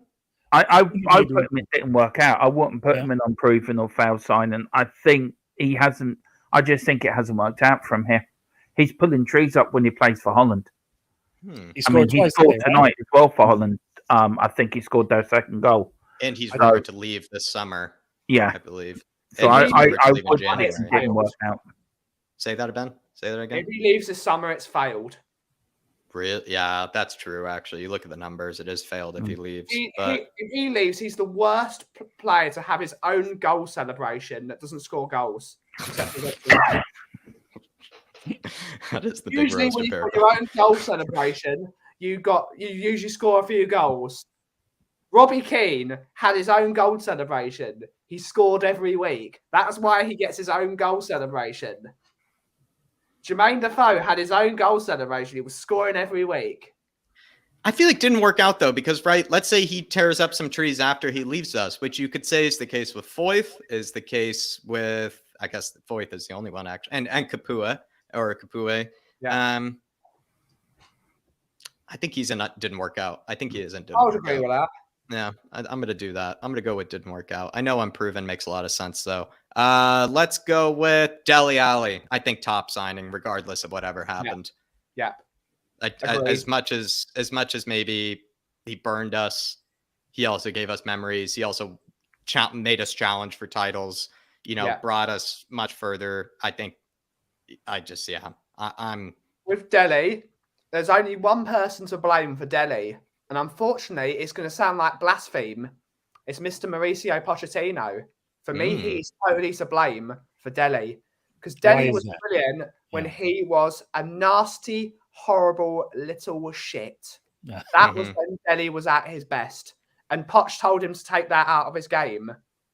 And when he took that out of his game, he had nothing left. He didn't have the anger, the aggression, the rawness, the fight. The Delhi at his best was when he was shithousing and an entire enemy stadium was booing the hell out of him, and he had a massive smile on his face because he was getting booed out the building. That was Delhi at his top quality. I do agree with Sean saying Delhi is to blame for Delhi, but a player that's that age needs an arm around his shoulder, and he was thrown under the bus by his own manager by telling him to stop being himself. Ben, I disagree, and I will disagree. For me, Ali is either average or quality. Yeah, he was great. Average. That's my opinion. I just think for the way he got too much money too soon, and he just didn't bother. He's not a top signing. He's either a quality signing, and that's where I would put it. I wouldn't put him as a top signing. How many times has he burnt us? How many times has he put in a bad performance? Yeah, he was great on the Poch, but where was he when we really needed him? For me, he's a quality signing, not a top signing. Yeah, I'm gonna have to agree with Dermot on this one. As much as I do love Delhi, it's when we really needed him in the last two seasons, season before this one and before that one, it's just he dropped down, and then you just do the eye check next to everybody who's up there in the top signings next to him. He cost £5 million, and the amount of stuff he did in his first 4 seasons. Yeah, unbelievable in those 4 seasons for the £5 million. And that's why he's a quality signing. Yeah, and that's why he's a quality signing. And then you look at the stuff he does when Jose was in there. Tip my hat if you want the manager sacked. Yeah, that maybe it's just the fallout. Maybe it's just the fallout that drops him down there. And where you would say the other top quality signings, did they really have a fallout? I mean, even Christians was nowhere near Delhi's. Moussa Dembélé was always quality. I just think that's the sort of guy Delhi is, to be honest. Sean, guy. He's a dynamo. Can I just say, Sean hit the nail on the head. We'll let him go for free. We'll let Ali go for free. Have left for free. I mean, and he hasn't been pulling any trees up at Everton either. Oh, I couldn't pull a tree, and no one can pull it. Not even Ronaldo could pull up a tree. It is if Ali, for me, Dele Alli is a prime example of a young player getting too much too soon. Yeah, and then just the eye of the tiger coming out of him because he's got too much money. He's got the cars, he's got the house, he's got the planes. He can go off to where he wants to. At 24, you should be on lower money. You should be made to earn it, not just be given it. And Dele Alli, just because he came to a big club, thought, I'm the big man now. He should have been made to earn it, not just be given it. And yeah, he was great for the first 4 years. I feel like he did earn it. Yeah, but not. And then with Adam Phillip here, if Ericsson was top, so was Dele, because Dele offered just as much as Ericsson. Yeah, but Dele Alli didn't do anything for us for the last 3 seasons. Ericsson still gave it. I'm sorry, Ben. I disagree with you. Dele Alli was everything that you don't want your player to be. He'd walk on the pitch and play. He'd be walking around like, don't care. I'm still getting paid at the end of the week. I'm going to go to the chat here. I'm seeing Danny with a quality. I'm seeing Harry Winks with a quality. I'm seeing Adam with the top. Kuva with a quality. It's a very difficult one. Yeah, that's very difficult. I think what happened here is for the transfer. If you cut his career in half, you would say top, but then that's the thing. And then if you judge the other end of his career, then you would drop him down. Yeah, and you can't do that. You can't do that because you have to look at the whole story. And so maybe the whole story is quality signing. You look when Jose first came in, that game against West Ham, played brilliant. To 2-3 games when Jose came in, Jose said it to him, you will look back on your end of your career and you will have regrets. Yeah. And he will look back in his career, I didn't do enough. But Jose did what Guardiola did to Joe Hart and destroyed him mentally. He didn't put an arm around his shoulder and help him. He slaughtered him. He made him he made an example in front of the whole dressing room. Imagine what hindsight, though. In hindsight, he was right to do that, though. In hindsight, he was right to do that. He was right because he wasn't given his all. It's like if Nick didn't give his all in his job, or Jack didn't, or I didn't, or you didn't, Ben, we'd be sacked. You cannot expect. He played for Tottenham Hotspur. You cross that line, you give 110%. You don't give 80% or 30%. You give 110% because the club pay you wages. You don't play for money. You play for the fans. And the day you stop playing for Tottenham Hotspur fans is the day you don't want to be at the club. He did not want to be there. And for me, he's a quality. I can't forget what he done at the beginning, but I can't forget what he done at the end. And for me, he'll never be that top sign. I think we're going to move on. I think, again, it's another great debate, which is exactly what I'm looking for. I'm going to leave him at quality. Might come back to it later. I'm going to leave him at quality because my belief, you have to look at the whole story. And I think we've done that with all the others. So I think it's only fair to Dele that we do the same because we did that with Ben Davies. We did that with Eric Dyer. We did that with other players as well. So I think you have to look at the whole story. Sonny, I'm putting obviously in top signing. You look at those top signings. I think he's the best of the top signings. Sonny's something else, isn't he? I think he's the best of the top signings. Yeah, he is. What Sonny has elevated Tottenham Hotspur more than any other player since in this whole list. Yeah, just possibly in history because of what he's done in the Asian market. There are 53 million people living in Korea. How many of those do you think are Tottenham fans because of that one man? Yeah. 60% of them, 65% of them, 70% of them. That man also has a better reputation than Park Ji-sung as well. You know, he is a generational footballer, and I think when we look back at Sonny's career, this man, even when he's not playing well, in my opinion, he's still putting up numbers. That shows how brilliant of a footballer, and that shows the standard he has set for himself. And that's because, and the person that really deserves. Firstly, Sonny deserves a lot of credit himself because he's been a brilliant bloke. He's turned his career around for the mistakes he made in his earlier career when he had a lot of comments about him. His dad is unbelievable of what he's done for him and he's shown constant support for him and he's allowed him to be the player he is. What Sonny is, he's going to be I think there will be a statue of Sonny outside the ground. If there's ever statues, he will deserve one. Pretty sure some fans would even erect it themselves. You know, they would would put it on in the middle of the night. You know, while Daniel Levy isn't looking, he's that much. He's a generational footballer, and I think he is. I think for this time of Spurs' history, I think he's a legend. That man he's a nice person as well, and for what he does for us is unreal. And for 20 million, as Sean said in the chat, what a deal! That is a bargain. For 20 million, we paid for him. Absurd. It's absurd. I mean, it's invaluable now when you look at it. Sergi Reguilon, this is going to be fun. So let's look at the average signings here. I think he's the best of the average signings. Yep. And then you look at the quality. He's probably second or third best of the qualities. One of those, yeah. I'm gonna say something that Ben's always said about Reggie very quickly. Sorry, Jack. No, go ahead.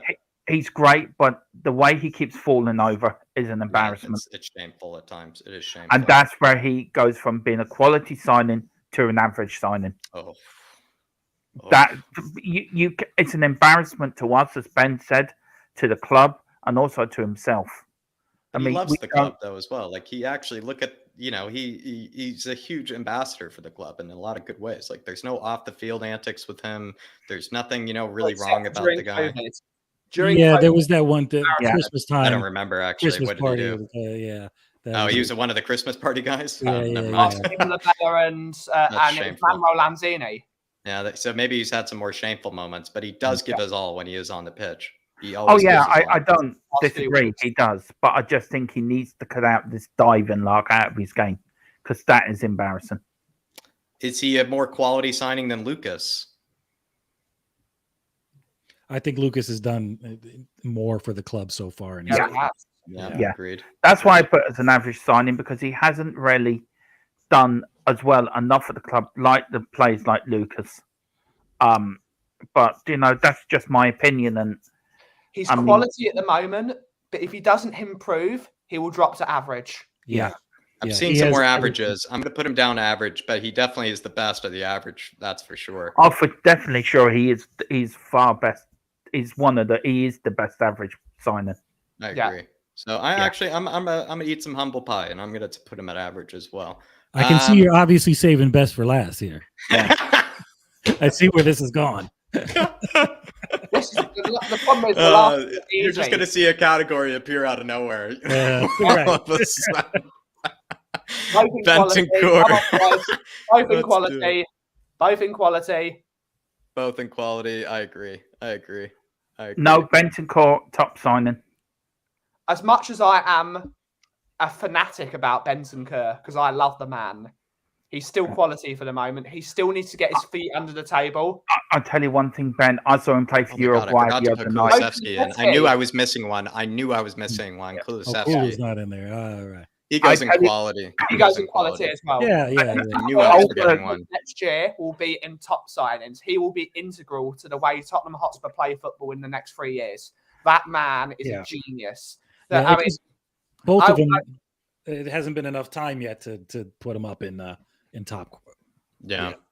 And also Holberg, he will be in the top signing next season because that man is. I love Holberg as a player. I think Holberg is.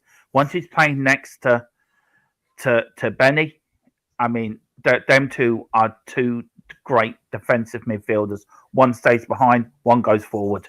I think he's the worst of the top signings, though. That's where it's a bit harsh, or maybe a bit. Yeah, I think Holberg is our little Danish mastermind. I think he's a future captain as well. He should be captain of our club because if you're 1-0 up and your back is against the wall, you got Bentancur and you got Holberg in there, you'll see it through. Either of those two could be captain. I would prefer personally Bentancur as captain over Højbjerg for one simple reason. Well, mostly because of where I sit in the ground, so I get a better vantage point over most people. So I'm a very lucky man. Mm-hmm. I can vouch for that. You have the good midfielder perspective. That's right. I tell you, Ben's spot, it's spot on. It really is. I mean, you can see everything. The way he orchestrates a football pitch is second to none. He is the orchestrator. He makes Højbjerg a better player because Højbjerg doesn't have to organise. All Højbjerg has to do is his job, which is he's one of the best players in the world at his job, which is turning over the ball and passing it to someone that's better at using the ball than him. I agree. Bentancur is the orchestrator. He tells where Højbjerg needs to go for him to do his job. He is the orchestrator. He's the genius in that midfield. And he will be the leader of that midfield as well because he's controlling everyone. He's like, you've got to go here. You've got to go here. You go there. He's controlling everything. And imagine the audacity in the 90th minute of a football match against West Ham, he's turning in front of 2 West Ham players and then passing the ball forward. That the audacity that he's got so much quality, he's going to be unbelievable for this football club. And also, I watched him Wednesday night for Uruguay, and by Jesus, Bentancur was the best player on the pitch. I mean, Uruguay needed to win that to qualify for the World Cup. And Bentancur ran the show. As much as there were some other great Uruguayan players last night, he ran the show. We have got a genius of a signing. And with Holberg next to him, I tell you one thing, we got the 2 best defensive midfielders in the whole Premier League. And I will back Holberg all the way because I think he's a better player than a lot of people give him credit for. Dermot, you're singing to me practically. It sounds like beautiful music. But time to end it off. We went a whole lot longer than I expected. Yeah, but then again, we went through like 40 players by the looks of it. So I'm not surprised, to be fair. Good job and putting that together, Jack. Definitely. There were some good debates, though. Yeah. There were some ones I did not expect as well. There were some ones that I was like, wow, this is, very different opinions on certain players. I would say top marks to all of you. I would say really good, got some sentimental feelings, it felt like, out of, certain players from some people. I really did enjoy it. But Dermot, tell us about Tottenham Tantrum Gold. Tottenham Tantrum Gold is your home of old Spurs. If you want a bit of classics, come to Gold, because that's where you will find it. We've got some good new discussion shows. Panels as well, though. Yeah, we do. We've got a few new shows coming up. We have one with Ellie that's starting soon. With me and Bobby K do 2 shows a week, and we're doing one tomorrow for the build up to the Canada game. And it's just a place, if you want a bit of nostalgic, if you want to look back at Tottenham from the past when we did win things, come over to Tottenham Tantrum Gold. We're 4 away from 400. But we don't want to stop there. We want to get to 600 by the end of the season. That's what I'm trying to get at to. So please, everyone, come over and let's get to 600. If you want to watch our Spurs, come over to Tottenham Tantrum Gold. And also, very quickly, sorry, Jack, I also plug Grand Prix Gold, which will be starting in the next few weeks. For the start of the European season, there will be old Spurs F1 races, watch-alongs, talks and top F1 from the past. So that's my other channel as well. So thank you very much for having me on, and a great show, Jack. Thank you. Pleasure for joining me. I would say you helped us out a lot in a lot of ways, Dermot, especially gave us, the scholarly, sort of moments, when it comes to maybe what we needed to know about transfer fees or maybe a player compared to another player in the past. Absolutely top performance, Dermot. Ben, the coffee channel. Tell me about it. So yes, you can find me over at the Coffee Company, your home of wellness and mental health and just having a chill and getting out of the horrors of the world, really. It's a place for you to just chill out and just have fun and have some conversations with the great people, from Danny to Welshie to Anthony Gray, that sometimes all the people from the Spurs community hang out in the Coffee Company YouTube channel. But things are changing ever so slowly. Starting with this week on April the 3rd, you will find me at the London Coffee Festival. April the 3rd, again, it comes after the 2nd and comes before the 4th. You will find me at the Slayer Espresso stand at the London Coffee Festival, which is the Kickstarter to me transitioning from your humble neighborhood barista to barista competitor. So in the next year, we hope to be competing for the UK Barista Championship. It might be 2 years, but we're hoping to get there in the next couple of years. Yes. And you can follow me on the journey from being your humble barista to being a barista maestro, or people already call me that anyway, but we want to prove ourselves as being the barista maestro. So follow us on this journey. You will see us there, and it all starts on the Coffee Company. But big up this channel as well and everyone that's on the panel. But definitely there on the Coffee Company. If you consume your Spurs news with a bit of coffee. We are 8 away from 100 subscribers, so all follow us on there. 2 milestones that we need to hit very, very soon, everybody. We need to hit that 400 for Dermot's channel. We need to hit the 100 for Ben's. And I would say, especially for Ben's, everybody, do support him on this journey, because that just sounds unbelievable that we would eventually know maybe the next, I would say, Gordon Ramsay of, coffee brewing, it sounds like. But everybody, do show him the love and respect he deserves, as well as Tottenham Tantrum Gold, 4 away from 400, everybody. Just smash it, just to show him a bit of love as well. And this is the link, everybody, for Bob Spurs stream. I'm sure you already know where it is, but here it is, everybody, so that there is no excuse to not be there. There is no excuse now that since it's in the chat. So everybody, just leave it right now. Even just put yourself over in Bob Spurs channel, giving you the go ahead, and please show him the love that he deserves. He's made an unbelievable comeback, I would say, as well. Like, seeing Christian Eriksen come back today and seeing Bob back today. It's beautiful to see. It's beautiful to see the Spurs brethren make unbelievable comebacks. And it's good to have Bob back in the scene. He's been really, truly missed, I would say, especially a bit of humor, that Bob adds to everything that I feel like this also just the Spurs community has been missing, that kind of lighthearted sort of humor that we all need. He also adds just a bit of context. I feel like he would have been a wise head for some of these transfers as well. He probably would have cleared up a lot of these debates, I think, as well. So do show Bob the love that he deserves as well. And then I must say, everybody, Lazy 801, who's put in a fantastic shift today.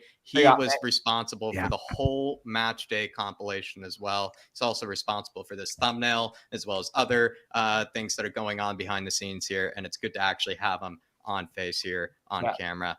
Nick, I know I'm putting you on the spot, probably making you blush a bit, but anything to say, anything to plug? I'm not really sure how to pass it off. Thank you for having me on, man. Thank you for having me on. It's been an honor and a pleasure to actually be on a stream with these two gentlemen right here, because it's something I wanted to do for a long time. So thank you for putting that opportunity out there.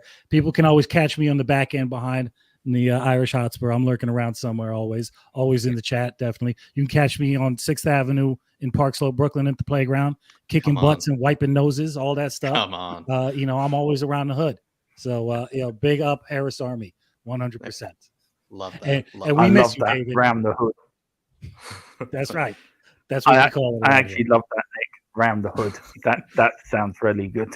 It sounds good from his voice. Definitely sounds good from his voice. Yeah, but everybody, really do appreciate everybody for tuning in for this one. I thought it was a very fun episode, of this, kind of just, especially over international break, just something kind of fun to do. I feel like probably would have included maybe fewer players next time around, so this could have been a bit shorter. That's on me, though. It was fun to do the tier maker, I must say. It was fun to make and was fun to put together, but really do appreciate all the support and love that everybody has shown tonight. You will be catching us tomorrow with the big Alex Davies debate. David will be back for that one. It'll be a spicy one. It's going to be spicy, and I think a bit of a sneak peek. Me and Alex Davies might be finding ourselves in agreement on this one as well, which is also going to be funny. And David might have it cut out for him. David might have it cut out for him, I will say, especially Alex Davies and me. Get a bit of, that strong passion as well as that relentlessness, and then you get a bit of, maybe a more cooled back approach from it as well. I would say David has got his work cut out for him, I would say, for that one. So do stay tuned for that one. Everybody loves an Alex Davies debate. Bring the popcorn out. But yeah, everybody, on your way out, do hit that like button, do hit that subscribe as well. And everybody, as always, if you smell what the cough is brewing. And good luck next week, Ben, man. Good luck. Yeah, good luck, Ben. Everybody wish Ben luck on the London competition, and everybody do head on over to Tottenham Tantrum Gold. I'm just going to say one thing, Jack. I've got to say it. You never beat the Irish. There you go. Another send-off as well. Another beautiful send-off. But everybody, head on over to Bob Spurs. No excuse. The link was in the chat as well. Everybody, do head on over there. It's about less than about 30 minutes away from him making that ultimate comeback, and he will be back for a long time as well. And it's good to have Bob Spurs back. Do head on over there. As always, come on, you Spurs. And in Conte we trust. Come on, you Spurs. Big up, Bob.